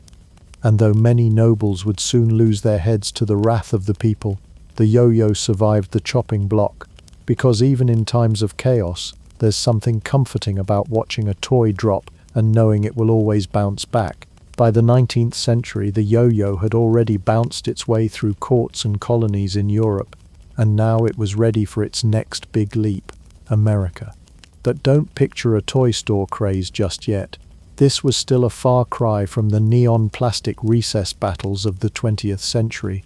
In the 1800s, the yo-yo was less ubiquitous childhood toy and more quirky conversation piece you found in a novelty shop between the whoopee cushions and fake mustaches. The yo-yo first started showing up in the United States in the early 1800s, most likely brought over by European immigrants and travelers. Remember, this was an era when Americans were still hungry for anything exotic that made them feel sophisticated, or at least fashionable in comparison to their neighbors. A toy with French aristocratic connections? Perfect. If Marie Antoinette had played with one before her untimely haircut, then surely your little darling in Boston or New York deserved the same. The earliest mentions of yo-yos in America describe them as imported novelties, often sold in fancy shops catering to the wealthy. They weren't cheap wooden playthings for everyday kids. These were finely crafted toys, often made of polished wood, ivory, or even metal. Their appeal lay partly in their exotic aura, an imported trinket that hinted at refinement and international flair. When you pulled a yo-yo out of your pocket in 1820, you weren't just passing the time. You were making a statement that you were worldly enough to own something from over there. But while the upper classes were happy to amuse themselves with the latest Parisian trends, ordinary American families were less impressed. For one thing, children in the 19th century were not exactly swimming in leisure time. This was the age of child labor after all. Victorian fun fact: children had yo-yos but also chimney-sweeping shifts. Guess which one they enjoyed more? Imagine trying to perfect around the world while coughing up soot from your 12-hour shift in a smokestack. Not quite the ideal marketing campaign. Still, the toy found its niche among wealthier children who had the luxury of playtime. Novelty shops in urban centers like New York, Philadelphia, and Boston carried yo-yos alongside puzzles, tops, and other imported amusements. These shops often catered to middle and upper class parents who were eager to buy something that would keep their children occupied while also signaling their social status. A yo-yo wasn't just entertainment, it was a cultural accessory. Interestingly, 19th century newspapers and magazines occasionally mention the yo-yo, usually with a mix of fascination and mild disapproval. Some adults worried it was a frivolous distraction. After all, the 1800s were full of moral crusades against idleness. Toys were fine, as long as they were educational. A spinning disc on a string didn't exactly scream moral improvement. One can almost imagine a stern Victorian parent frowning at their child and saying, "Son, you'll never amount to anything unless you master Latin grammar. Now put down that silly contraption." To which the child would quietly think, "But father, one day around the world will earn playground glory." And the humor of it all is that they weren't entirely wrong. In the 19th century, mastering the yo-yo really didn't mean much. There were no big competitions, no brand empires, no recess legends yet. If you were spinning a yo-yo in 1850, you were probably just that eccentric kid everyone else watched with mild curiosity, somewhere between admiration and suspicion. Still, even if it wasn't yet a craze, the yo-yo lingered. It had staying power. Its compact design, hypnotic motion, and deceptively simple mechanics gave it a quiet allure. Unlike a dollhouse or toy soldiers, the yo-yo didn't take up much space. You could slip it in your pocket, whip it out in a parlor, and instantly create a small spectacle. And unlike juggling or other parlor tricks, it required no elaborate training. With a little practice, anyone could make it go down and come back up. That blend of accessibility and showmanship ensured it never fully disappeared. The yo-yo also benefited from the 19th century's growing fascination with science and physics. This was, after all, the era when educators loved showing off pendulums, gyroscopes, and other spinning contraptions to demonstrate natural laws. The yo-yo, with its gravity-defying tricks, slotted neatly into this world of mechanical wonder. Some clever tutors even tried to market it as a scientific teaching tool, the perfect way to explain concepts like rotational inertia. That was the 19th century version of saying, "Don't worry, it's educational." The same excuse parents still use when buying kids' video games today. As the century wore on, the yo-yo remained a curiosity rather than a mainstream craze. America was busy industrializing, expanding westward, and tearing itself apart in civil war. There wasn't exactly a national appetite for toys, but even amid turmoil, novelty items continued to circulate. In genteel drawing rooms and boarding schools, children still spun their bandoleers while adults alternated between indulgent amusement and irritated sighs. By the late 1800s, the toy had woven itself quietly into American culture. It wasn't yet mass-produced, it wasn't yet democratized, but it was there waiting, like a sleeper agent. The yo-yo sat patiently in parlors and novelty shops, biding its time until the 20th century would finally give it the spotlight it had been spinning toward all along. So while the yo-yo of the 19th century may not have dominated playgrounds or filled every toy chest, it laid crucial groundwork. It established itself in America as an object of fascination, straddling the line between exotic luxury and quirky parlor amusement. And though few Victorian parents believed in its promise, they might have been surprised to learn that this little disc on a string had a much bigger destiny. Imagine explaining to a stern Victorian parent that your future depends on mastering around the world, yet in a strange way, that's exactly what was coming. By the early 20th century, the yo-yo was still floating around toy shops and curiosity cabinets, an amusing diversion but hardly a cultural force. That was about to change.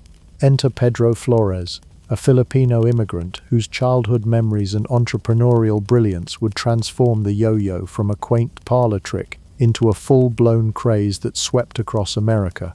If the toy had been wandering history like a drifter with no steady gig, Flores was the manager who finally got it booked on the big stage. Flores was born in Vintar, a small town in the Philippines, and grew up playing with the local version of the yo-yo, still very much a sturdy wooden toy, but one that had been part of Filipino culture for generations. When he moved to the United States in the 1910s, he carried more than just his luggage. He carried the memory of that spinning toy, the way it danced and hummed on the string, the delight it sparked in children. At first, Flores worked odd jobs, studied law, and probably didn't expect that his biggest contribution to history would involve convincing millions of American kids to twirl discs on strings. Yet, destiny had other plans. The true genius of Flores wasn't merely bringing the toy over, it was improving it. Before Flores, the standard yo-yo design involved tying the string directly to the axle. This meant the toy would wind back up as soon as it hit the end of the line, limiting tricks to little more than drop it, let it come back. Flores tinkered with this setup and introduced a small but revolutionary idea, the looped string. Instead of tying the string tightly to the axle, the loop allowed the yo-yo to spin freely at the bottom of the string before returning.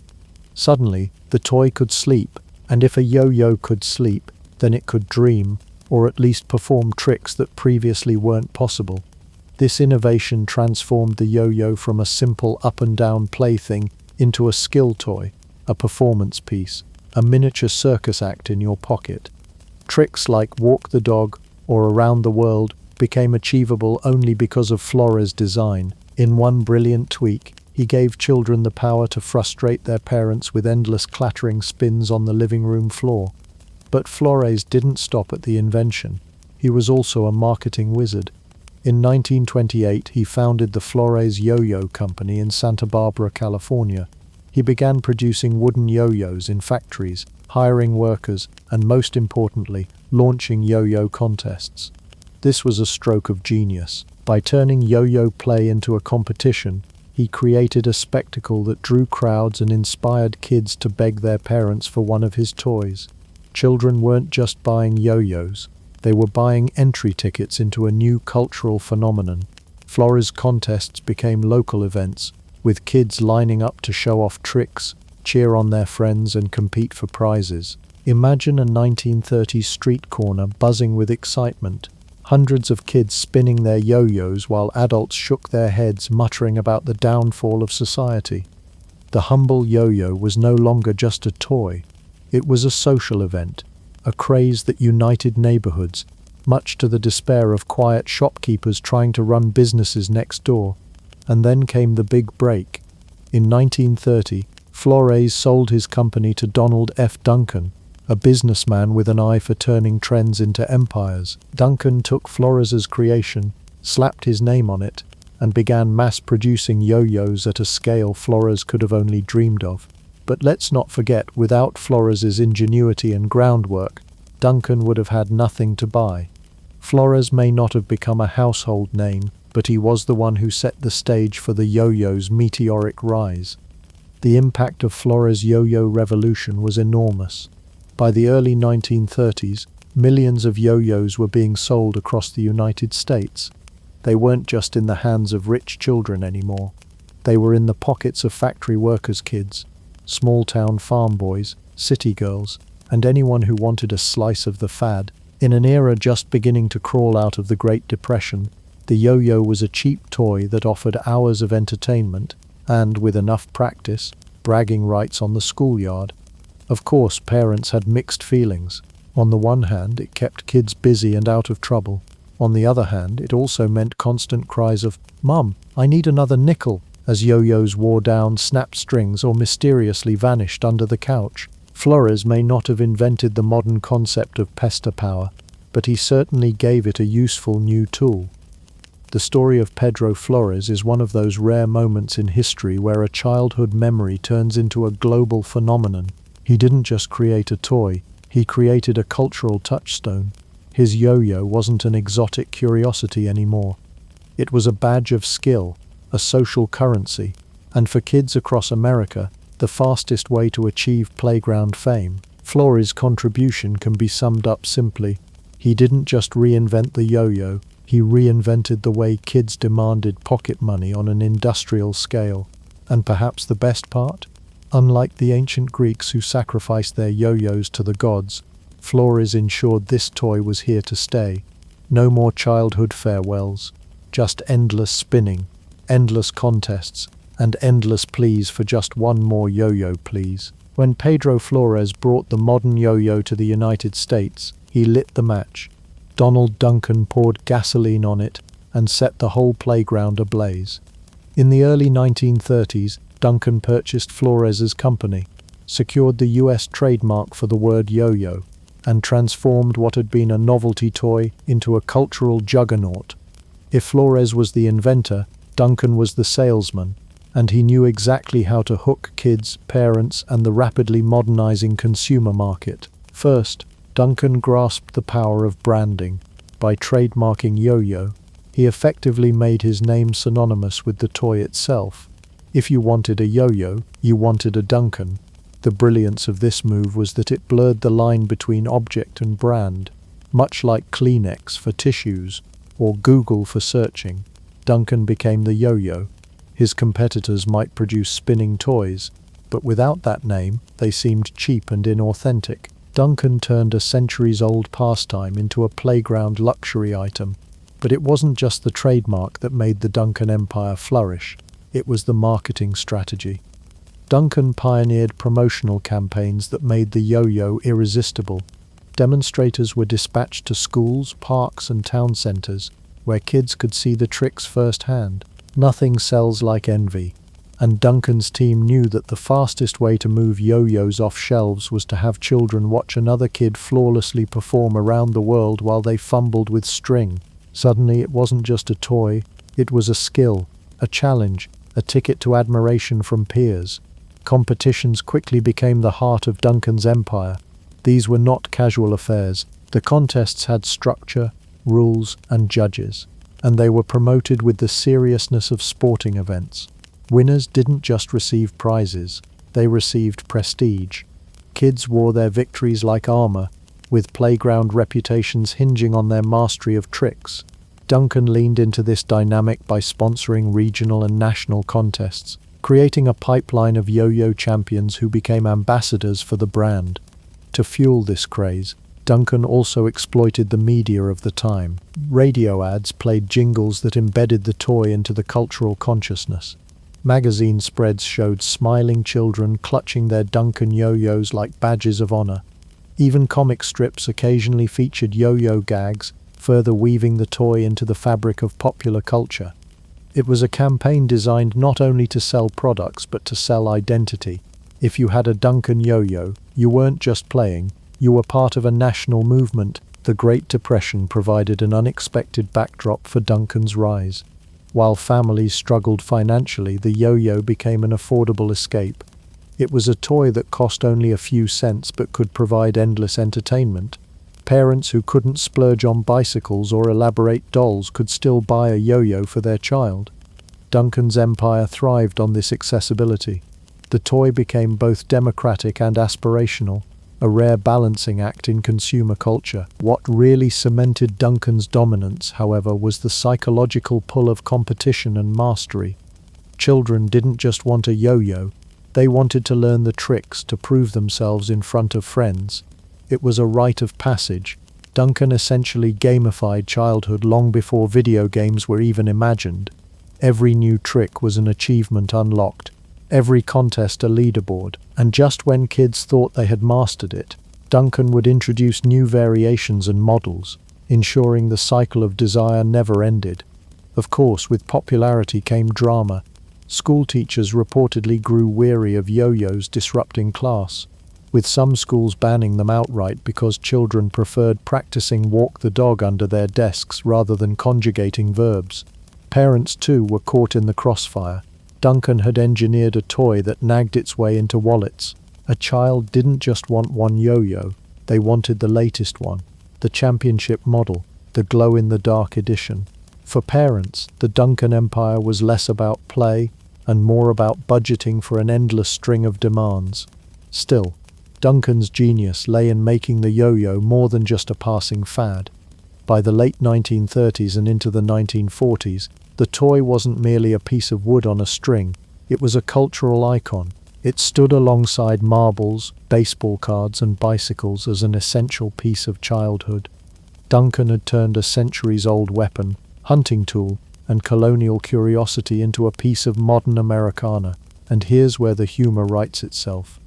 Imagine the stakes at these contests. Small children staring each other down, yo-yos poised like gladiators in miniature arenas, one slip, one tangled string, and the laughter of classmates would echo for weeks. Rock the Baby wasn't just a trick, it was social survival.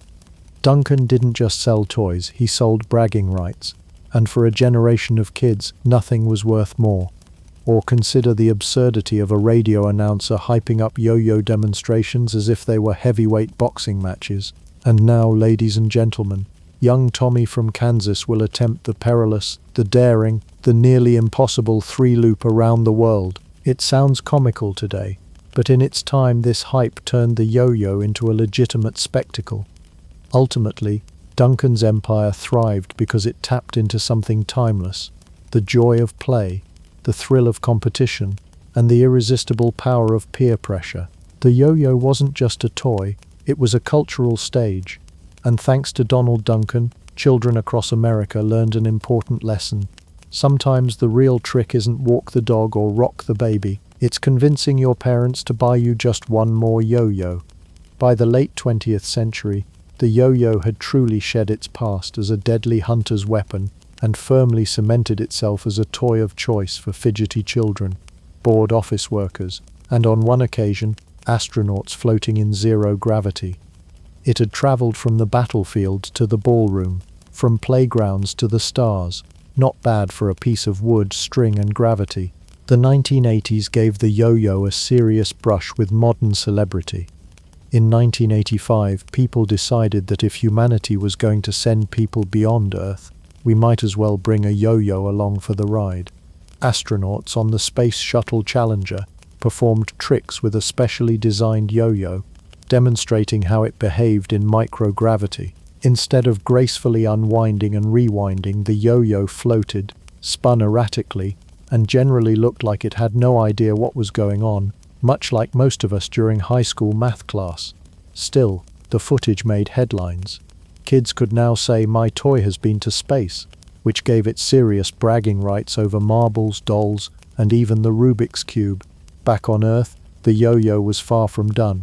The 1990s saw a massive resurgence, driven by toy companies, marketing campaigns, and a new wave of flashy tricks. Suddenly, the yo-yo wasn't just about making it go up and down. It was about style, flair, and sheer playground dominance. Tricks like walk the dog, around the world, and rock the baby became the bread and butter of elementary school recess. And if you could pull off something advanced like Eiffel Tower or Brain Twister, you weren't just cool, you were legendary. The playground wars were fierce. Children dueled in battles of skill, each spin and wobble a matter of pride. One missed catch and you risked your reputation for weeks. Whole social hierarchies could be upended depending on who nailed around the world without hitting another kid in the face. It was serious business, and behind it all, of course, were toy companies cleverly fanning the flames. This was the age of brand wars. Duncan still held its classic dominance, but challengers like Y Omega and Tom Kuhn entered the fray, bringing with them high-tech innovations like ball bearings and transaxles. These designs allowed yo-yos to spin longer, faster, and with more control, unlocking a new generation of gravity-defying tricks. Suddenly, the old wooden models looked quaint, plastic, neon-colored yo-yos with names like Fireball or Raider screamed 1990s cool. If your yo-yo didn't glow in the dark, have a metallic finish, or come with a flashy holster to clip on your jeans, were you even trying? The craze spilled over into mass media. Yo-yo demonstrations appeared in shopping malls, on TV commercials, and even as halftime entertainment at sports games. Professional yo-yo performers toured schools, dazzling kids while subtly ensuring that toy store sales spiked by the end of the week. For a glorious moment, the yo-yo wasn't just a toy, it was a movement. And yet, as with all fads, the yo-yo eventually wobbled. By the 2000s, it started slipping back into the toy box of nostalgia, replaced by Pokémon cards, Tamagotchis, and later fidget spinners. But the yo-yo never truly vanished. It lingered, stubbornly refusing to die, always poised for the next comeback. It's a toy that thrives in cycles, just like its own motion. In many ways, the yo-yo's lasting legacy is its versatility. Few objects in human history can claim to have been both a hunting weapon and a child's toy, a Parisian fashion accessory and a spacefaring science experiment. The yo-yo is a perfect example of how humans take something practical, strip it of its original danger, and reinvent it purely for the joy of play. Today, competitive yo-yoing is still alive and well. Annual championships feature tricks so complex they make the walk the dog look like tying your shoelaces. These pros treat the yo-yo less like a toy and more like a dance partner, weaving strings and spins into intricate choreography that belongs on a stage. And while most of us will never master such feats, the beauty of the yo-yo is that you don't have to. Even a simple up and down spin can be oddly satisfying unless of course you drop it, at which point it becomes a source of profound personal shame. The humor of the yo-yo's journey is impossible to ignore. Here is an object that once may have taken down prey in the Philippines, dazzled the court of Marie Antoinette, bankrupted Victorian parents in novelty shops, and fueled corporate empires in America. And now, it mostly spins lazily in junk drawers, waiting to be rediscovered during spring cleaning. The mighty has, quite literally, fallen. The yo-yo has done it all. War, fashion, outer space. The only thing it hasn't done is help you look cool on a first date. But maybe that's part of its charm. It's not supposed to be suave. It's supposed to be fun, frustrating, and just a little ridiculous. So next time you drop your yo-yo, just remember, you're holding centuries of history and possibly the least intimidating weapon ever invented.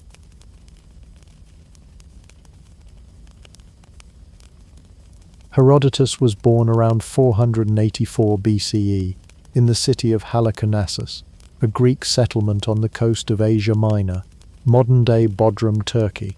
To picture it, think sun-drenched seaside homes, bustling harbours, and the faint smell of olive oil mixed with ambition.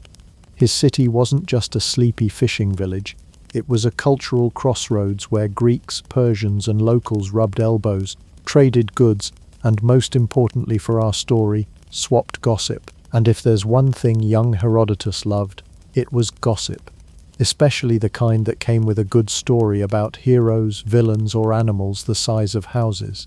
From early on, Herodotus grew up in a world shaped by the clash of civilizations.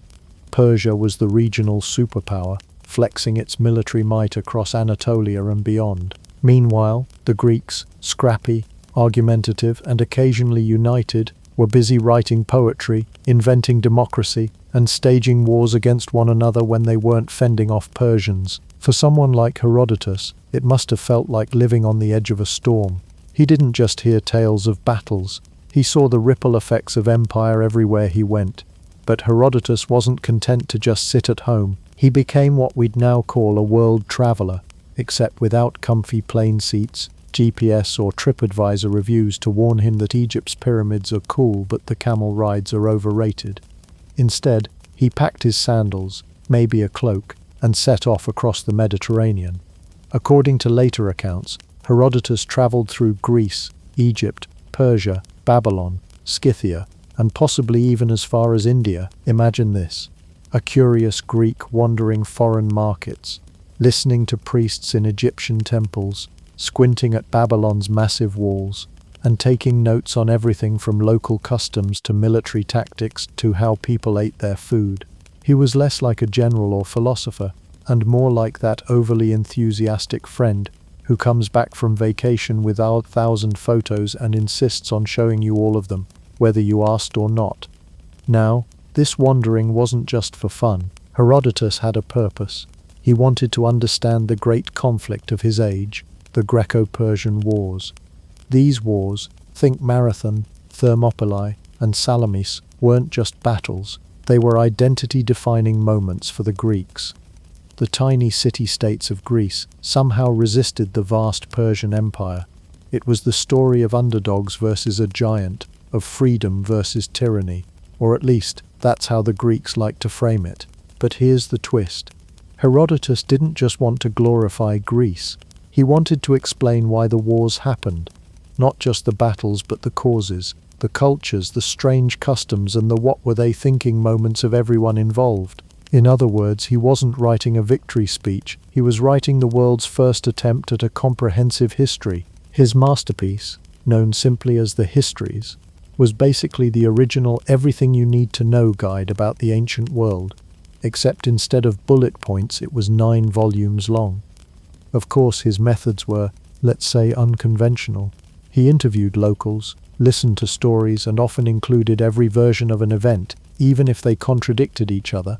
Then he'd shrug and say something like, "Well, I heard it both ways. Take your pick." Imagine trying to write a serious account of World War II, but stopping to include a story from a fisherman who swore he saw Winston Churchill arm wrestle a bear. That's Herodotus in a nutshell, and this is what makes him both brilliant and hilarious.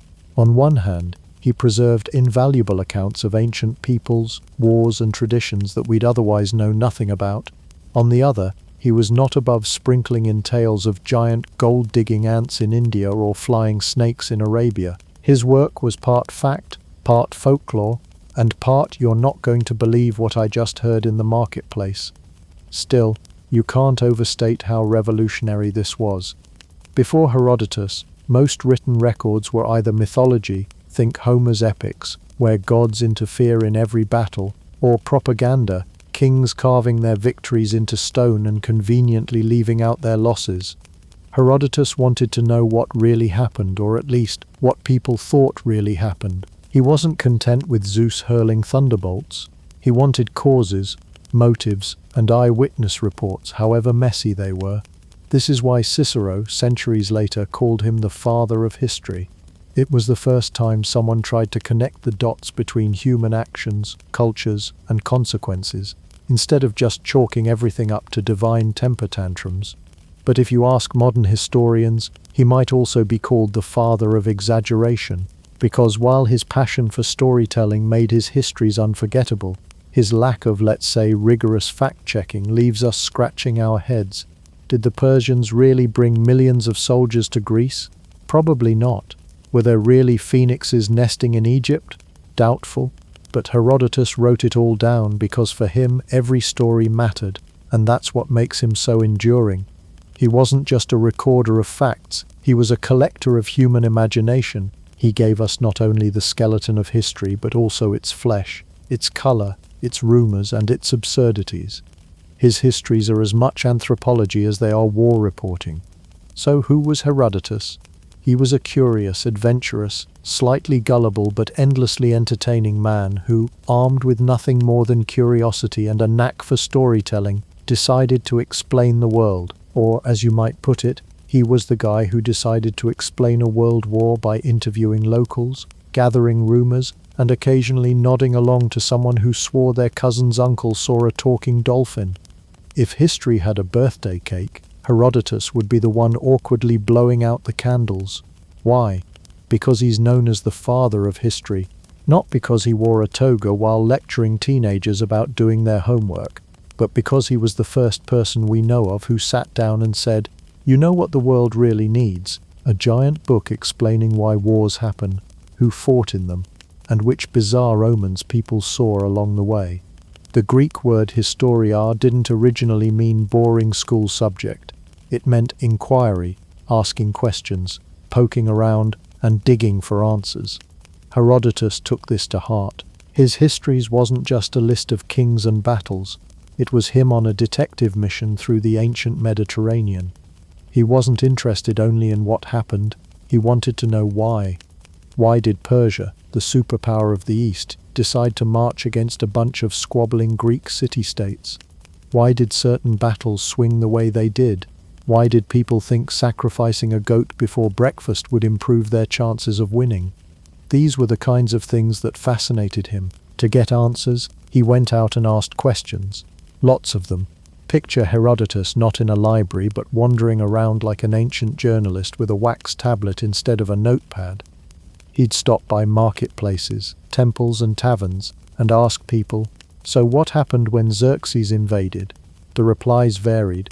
One man might tell him about a clever strategy, another swore that a river ran dry because an army drank the whole thing, a third whispered about a divine sign in the sky. Herodotus, never one to leave material on the cutting room floor, would write all three down. This is why modern historians sometimes groan when they read him.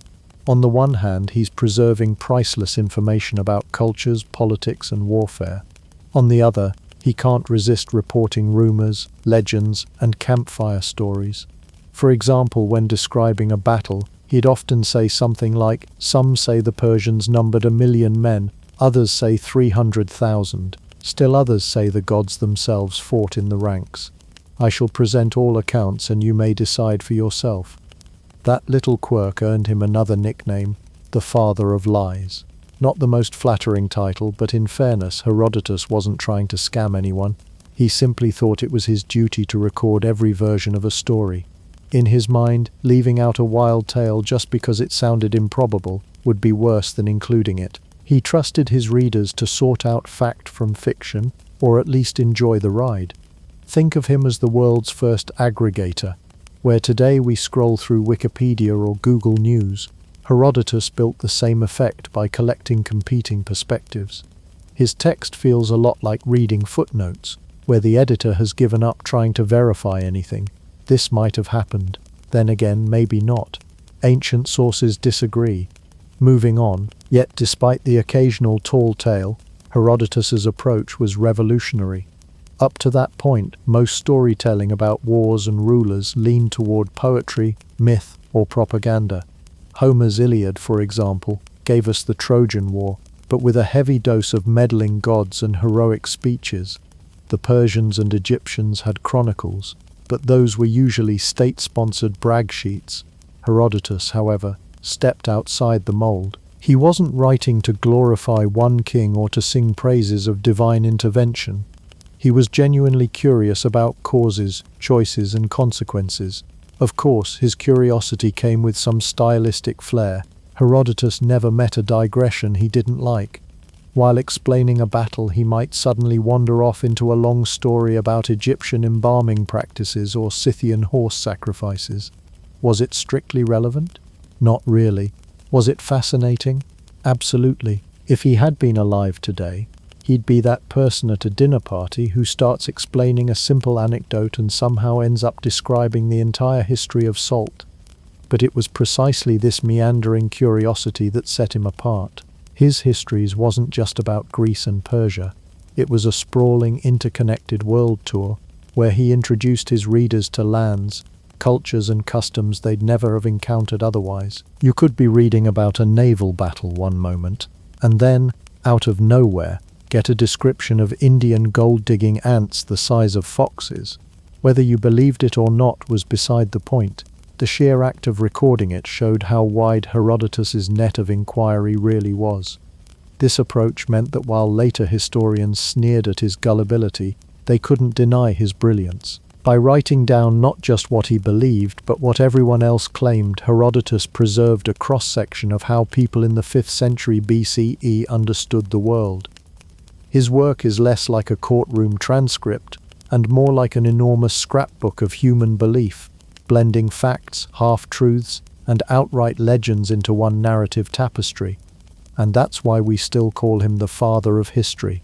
Sure, he's not the most reliable father, sometimes more like the dad who swears he once saw Bigfoot at the gas station, but he paved the way for everyone who came after.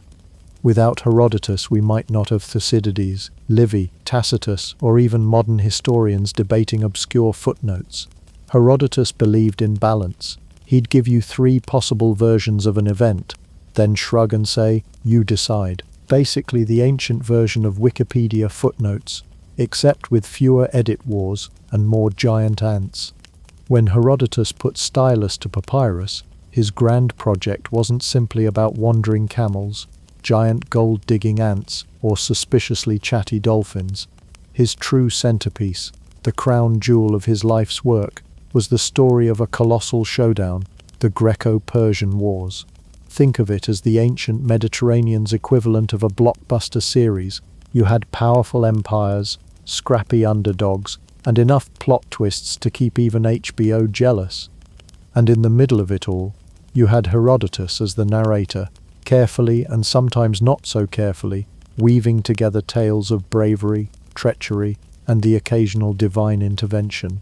The wars themselves were a defining moment in Western history. In one corner stood Persia, the superpower of the known world, boasting immense wealth, endless armies, and rulers who thought building palaces out of marble was just casual Tuesday behavior. In the other corner stood Greece, a patchwork of squabbling city-states who could barely agree on lunch but somehow managed to unite when a common threat marched in their direction. Herodotus made it his mission to chronicle this clash, not as a dry timeline but as a grand human drama. Wars weren't merely about swords and spears to him. They were morality plays, complete with flawed heroes, tragic sacrifices, and the occasional bizarre subplot. Take the Battle of Marathon in 490 BCE. To later historians, it's a neat example of strategy. The Athenians flanked the Persians and pulled off a shocking win. To Herodotus, it's the stuff of high theatre. He conjures up an image of ordinary Greek farmers throwing down their plows, grabbing spears and charging headlong against the might of Persia. He throws in colourful anecdotes like Phidippides sprinting to Sparta for reinforcements, an ultra-marathon before there were energy gels or orthopedic sneakers. The takeaway? Athens wasn't just lucky, it was divinely blessed, and the gods apparently enjoyed underdog stories as much as we do. Then came the Battle of Thermopylae in 480 BCE, the most famous last stand in Western memory. While most modern tellings involve abs, leather speedos, and slow-motion CGI spears, Herodotus's version is both more human and more theatrical. He describes King Leonidas and his 300 Spartans holding the narrow pass against overwhelming Persian numbers. The Persians send waves of troops and the Spartans keep holding, sometimes fighting with hands and teeth when weapons break. For Herodotus, this wasn't just military reporting, it was stagecraft. He presents the Spartans as stoic heroes, their bravery magnified by the inevitability of their doom, and when Leonidas fell, Herodotus makes sure it feels less like a historical fact and more like the tragic finale of an epic play. If you cried, that's exactly what he wanted. But Herodotus also loved a good twist, and nowhere is that clearer than in his account of Salamis, the naval battle that turned the tide of the war. Here, the Greeks lure the Persian fleet into a narrow strait, turning their smaller ships into an advantage. Herodotus narrates it with all the tension of a thriller, triremes ramming each other, sailors drowning, commanders shouting contradictory orders. He even adds personal drama, like the story of Artemisia, a Persian commander who cleverly rammed an allied ship to escape pursuit. Xerxes himself supposedly praised her cunning. It's the kind of detail that makes you lean in and mutter, "Wait, she did what?" Herodotus didn't stop with battle strategy. He filled his histories with the human quirks that gave wars flavor. Xerxes, the Persian king, is portrayed as both mighty and flawed, capable of building a massive bridge across the Hellespont, but also prone to throwing temper tantrums when storms destroyed it. Yes, Herodotus tells us Xerxes literally ordered the sea whipped as punishment. That's either divine rage or the first recorded case of someone yelling at the weather. The Greeks, too, get their moments of drama, from Athenian squabbles to Spartan stubbornness.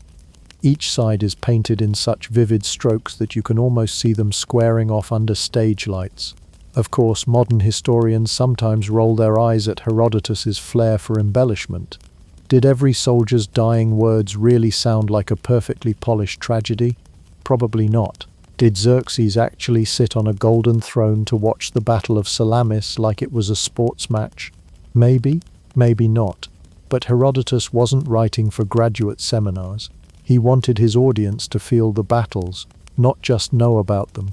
And in that sense, he succeeded brilliantly.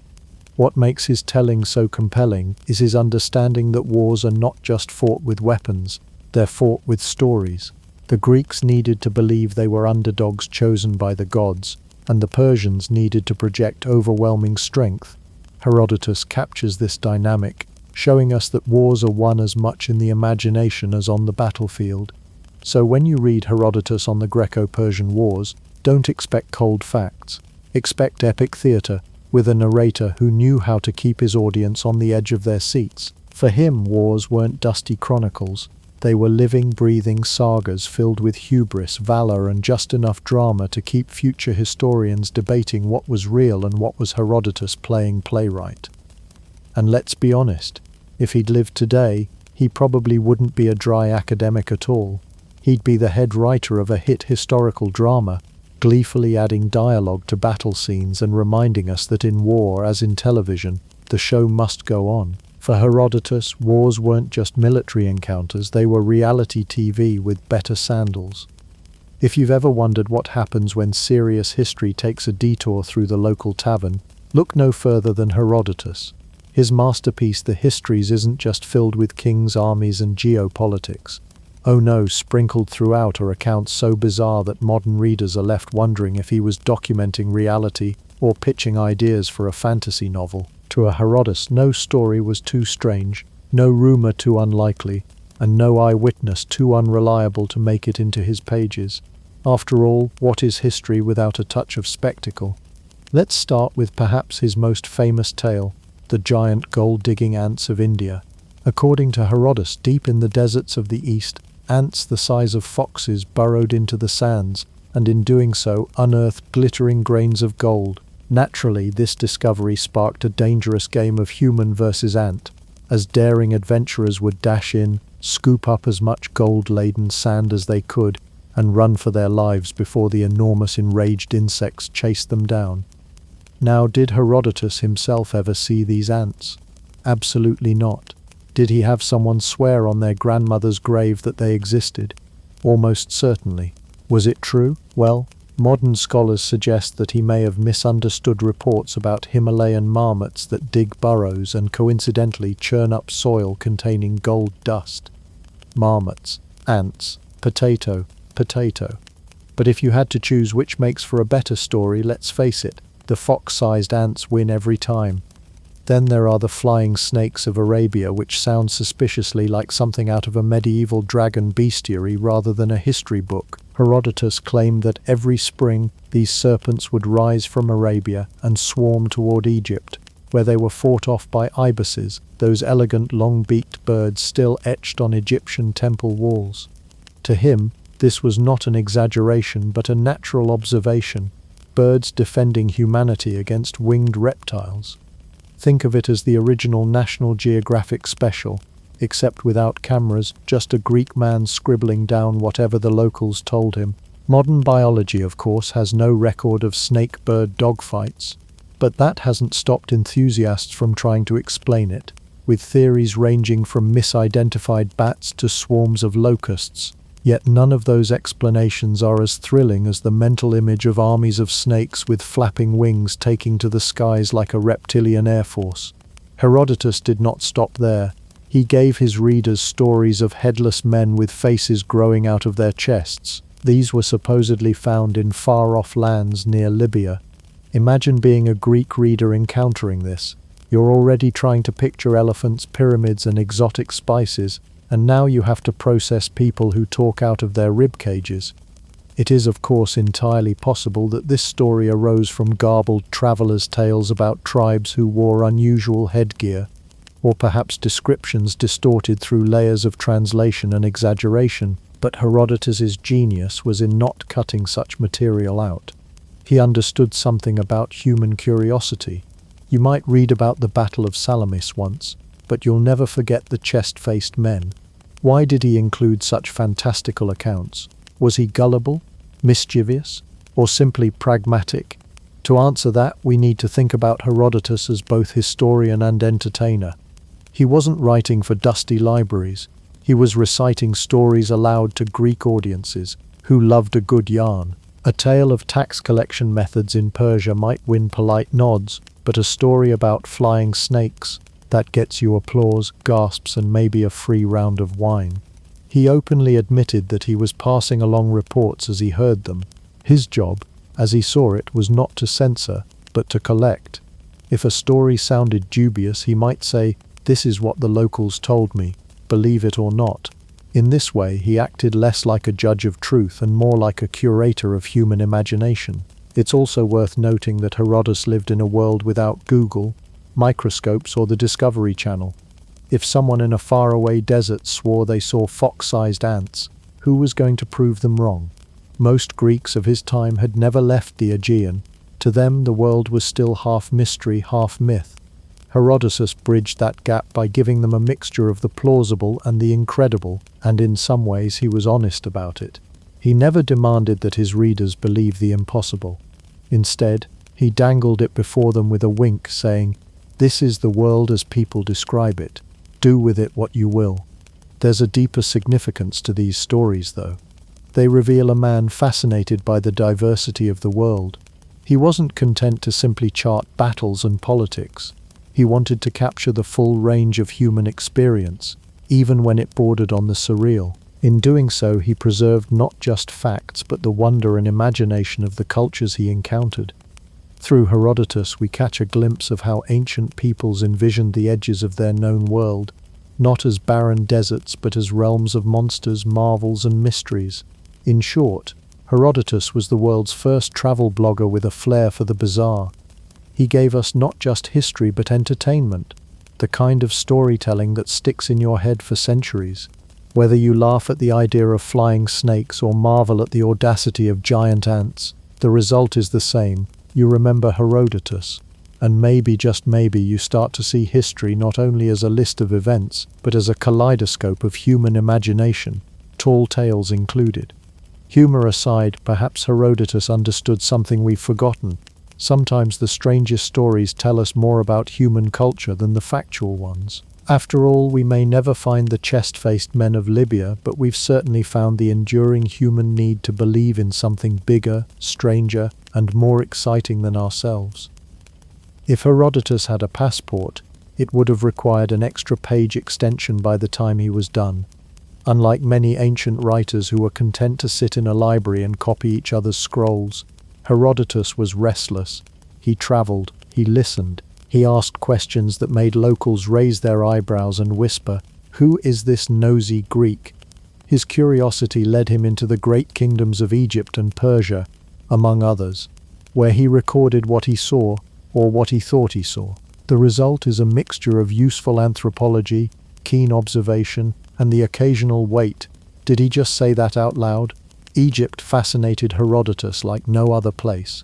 To the Greeks, it was already ancient, a civilization with monuments so old they made their own ruins look like starter homes. Herodotus wandered among pyramids, temples, and the endless Nile, scribbling notes about everything from politics to plumbing. One of his most vivid accounts concerns the Nile itself. He puzzled over why it flooded predictably each year.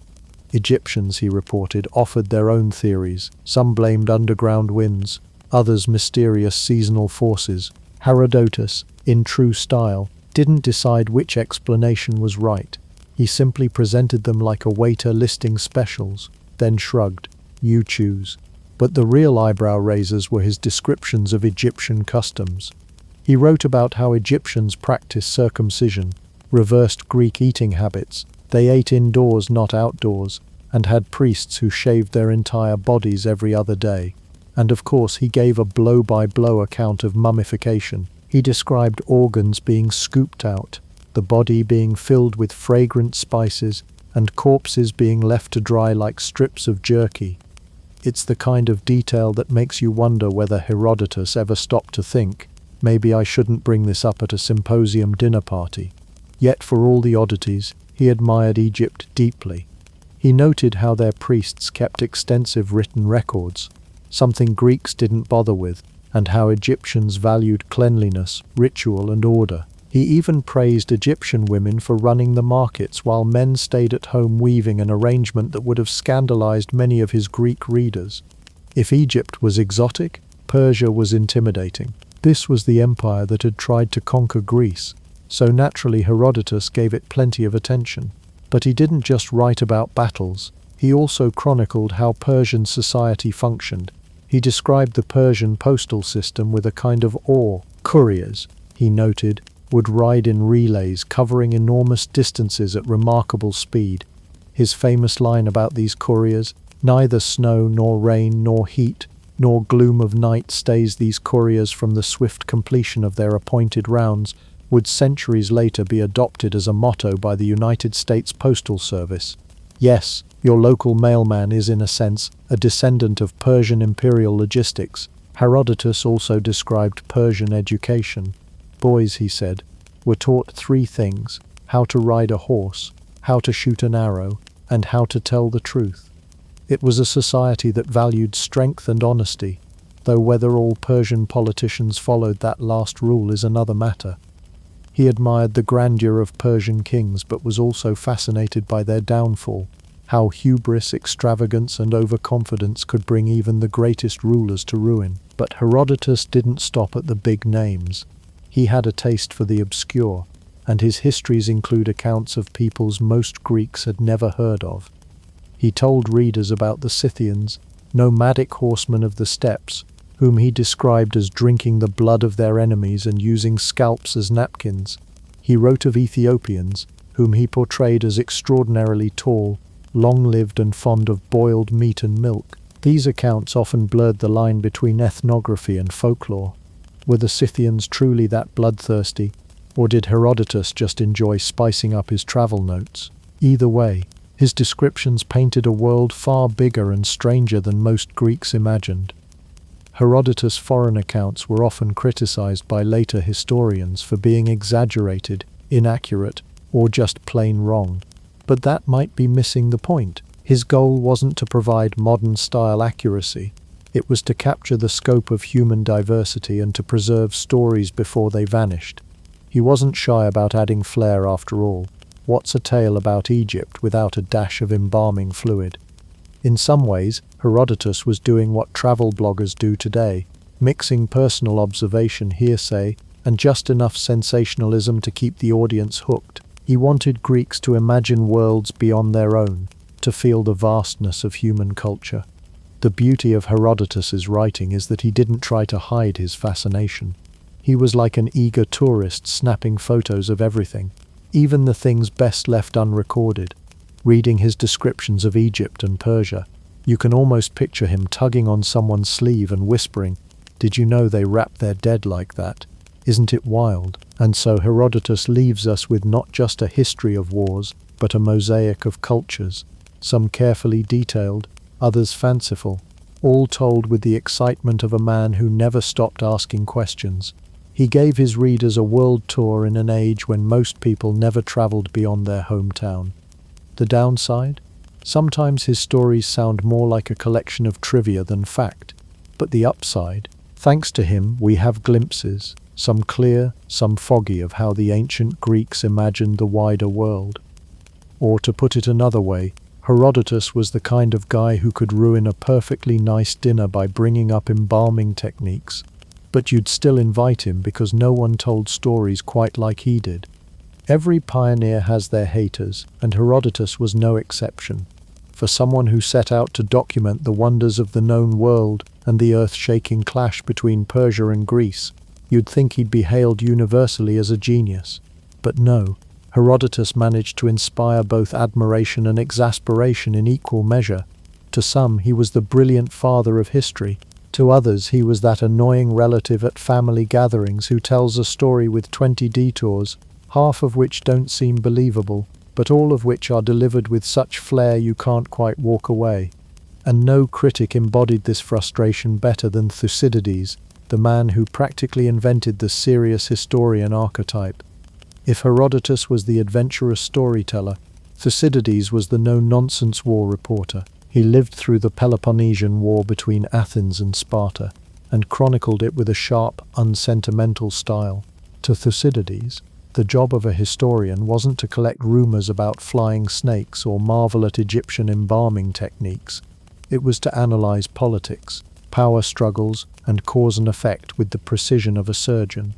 Where Herodotus loved color, Thucydides insisted on black and white. Where Herodotus might say, the Persians believed this, the Egyptians believed that, and here's what I think could be true. Thucydides would grumble, spare me the fairy tales, stick to the facts. It wasn't just a matter of style. Thucydides saw Herodotus's approach as dangerously indulgent, mixing myth with reality until people might not tell the difference. Imagine if one journalist covered a modern war by interviewing soldiers, politicians and eyewitnesses, then added, by the way, there are also rumors of giant talking rabbits in the trenches. For Thucydides, that was Herodotus in a nutshell.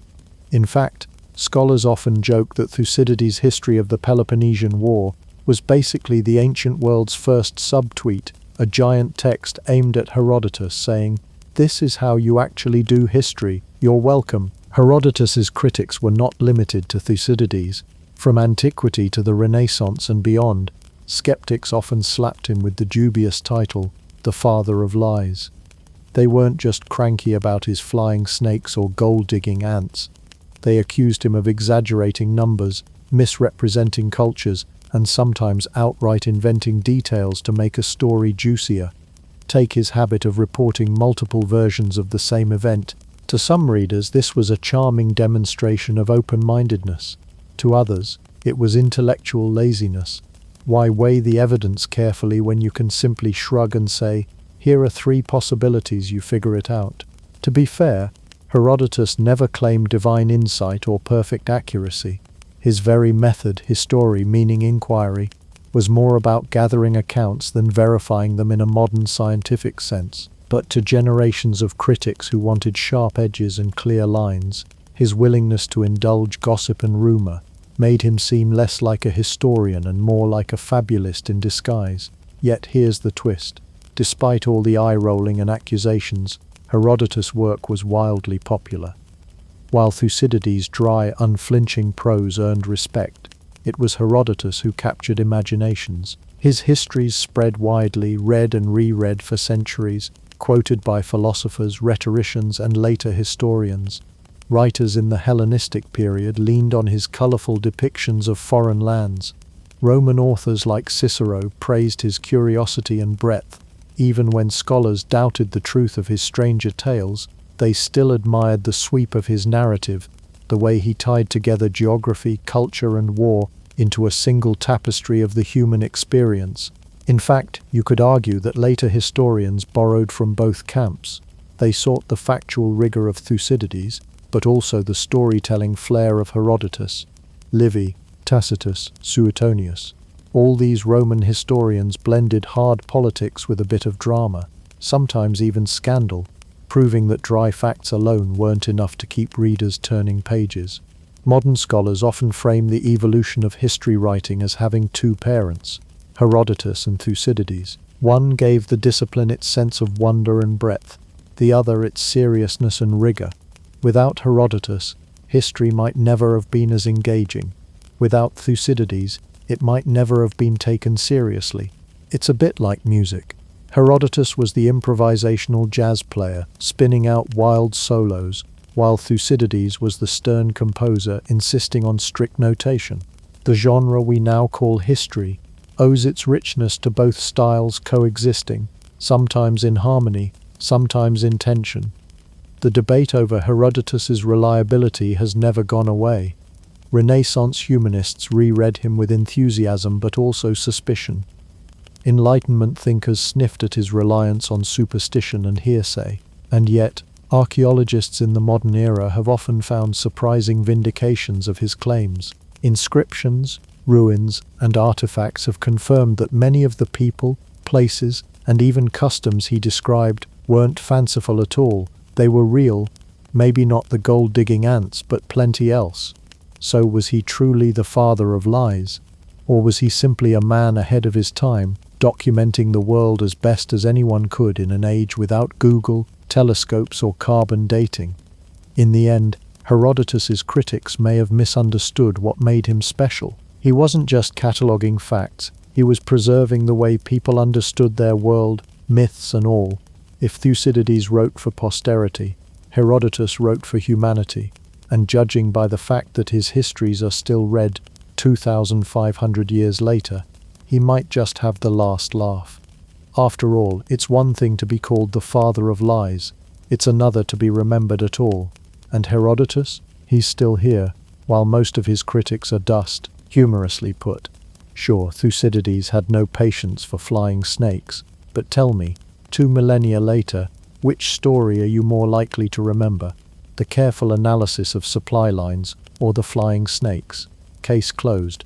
Herodotus may have been mocked by fellow historians, side-eyed by philosophers, and dismissed by skeptics.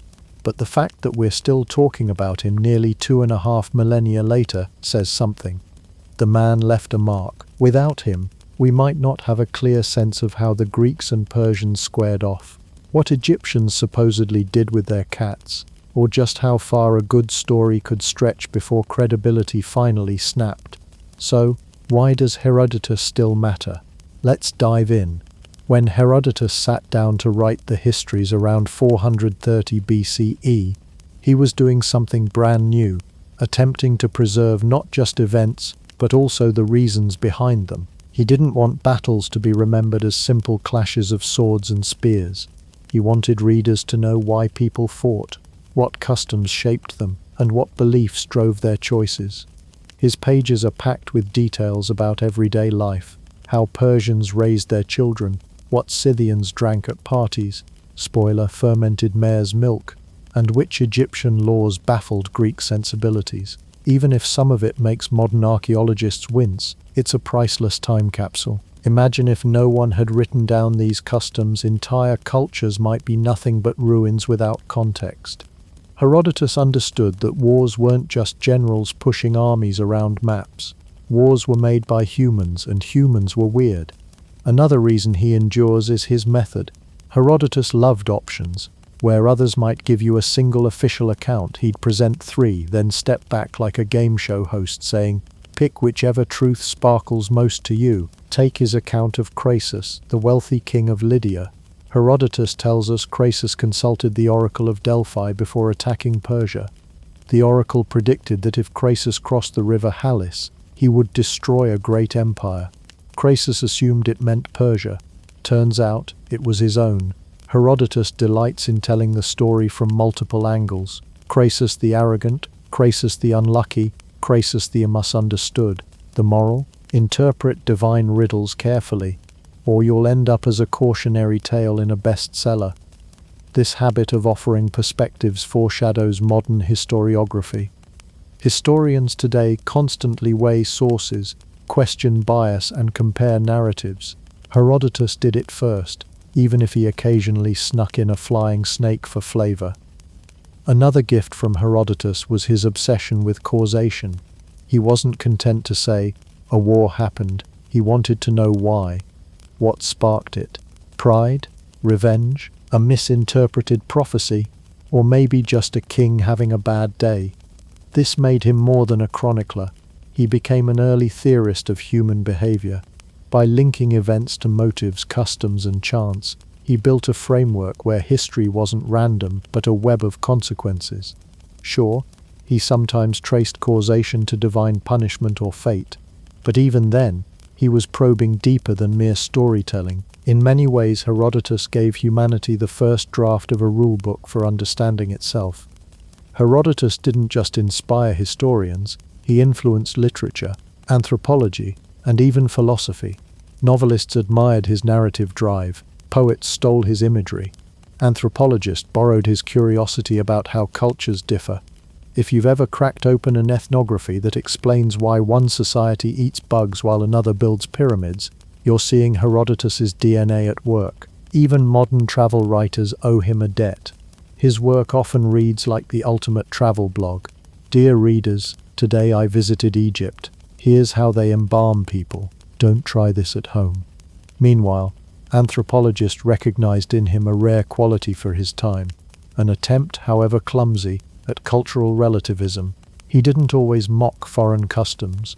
Often he explained them with fascination, even admiration. That's a surprisingly modern instinct in a world that usually labeled outsiders as barbarians. Of course, critics haven't gone away. Modern scholars have spent centuries picking apart his more outrageous claims.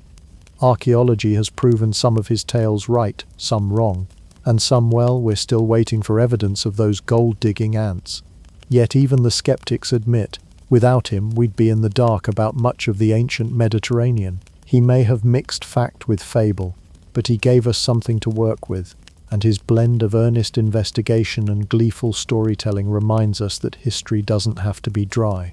In fact, maybe that's his greatest legacy. He made history entertaining. He didn't just write for kings or scholars, he wrote for audiences, weaving speeches, cliffhangers, and dramatic reversals into what could have been a dusty chronicle. Herodotus's work remains essential because it demonstrates how humans first tried to grapple with the past. His instincts to preserve memory, compare accounts, and search for meaning still drive historical writing today. Yes, he leaned too heavily on hearsay, but his method was revolutionary. He showed that history wasn't just a list of events, it was a story worth telling. And let's be honest, history is much more fun with a few outrageous detours. Herodotus taught us that the past isn't just about wars and kings, it's about curiosity, culture, and yes, the occasional giant ant. He may not have always gotten it right, but he made sure history would never be boring. Because if you're going to record the story of human civilization, why not add a dash of spectacle? After all, nobody remembers the historian who only wrote, "It rained a little, then people argued." But everyone remembers the one who claimed there were flying snakes in Arabia. So here's to Herodotus, the father of history, and the world's first historian, who knew how to keep his readers awake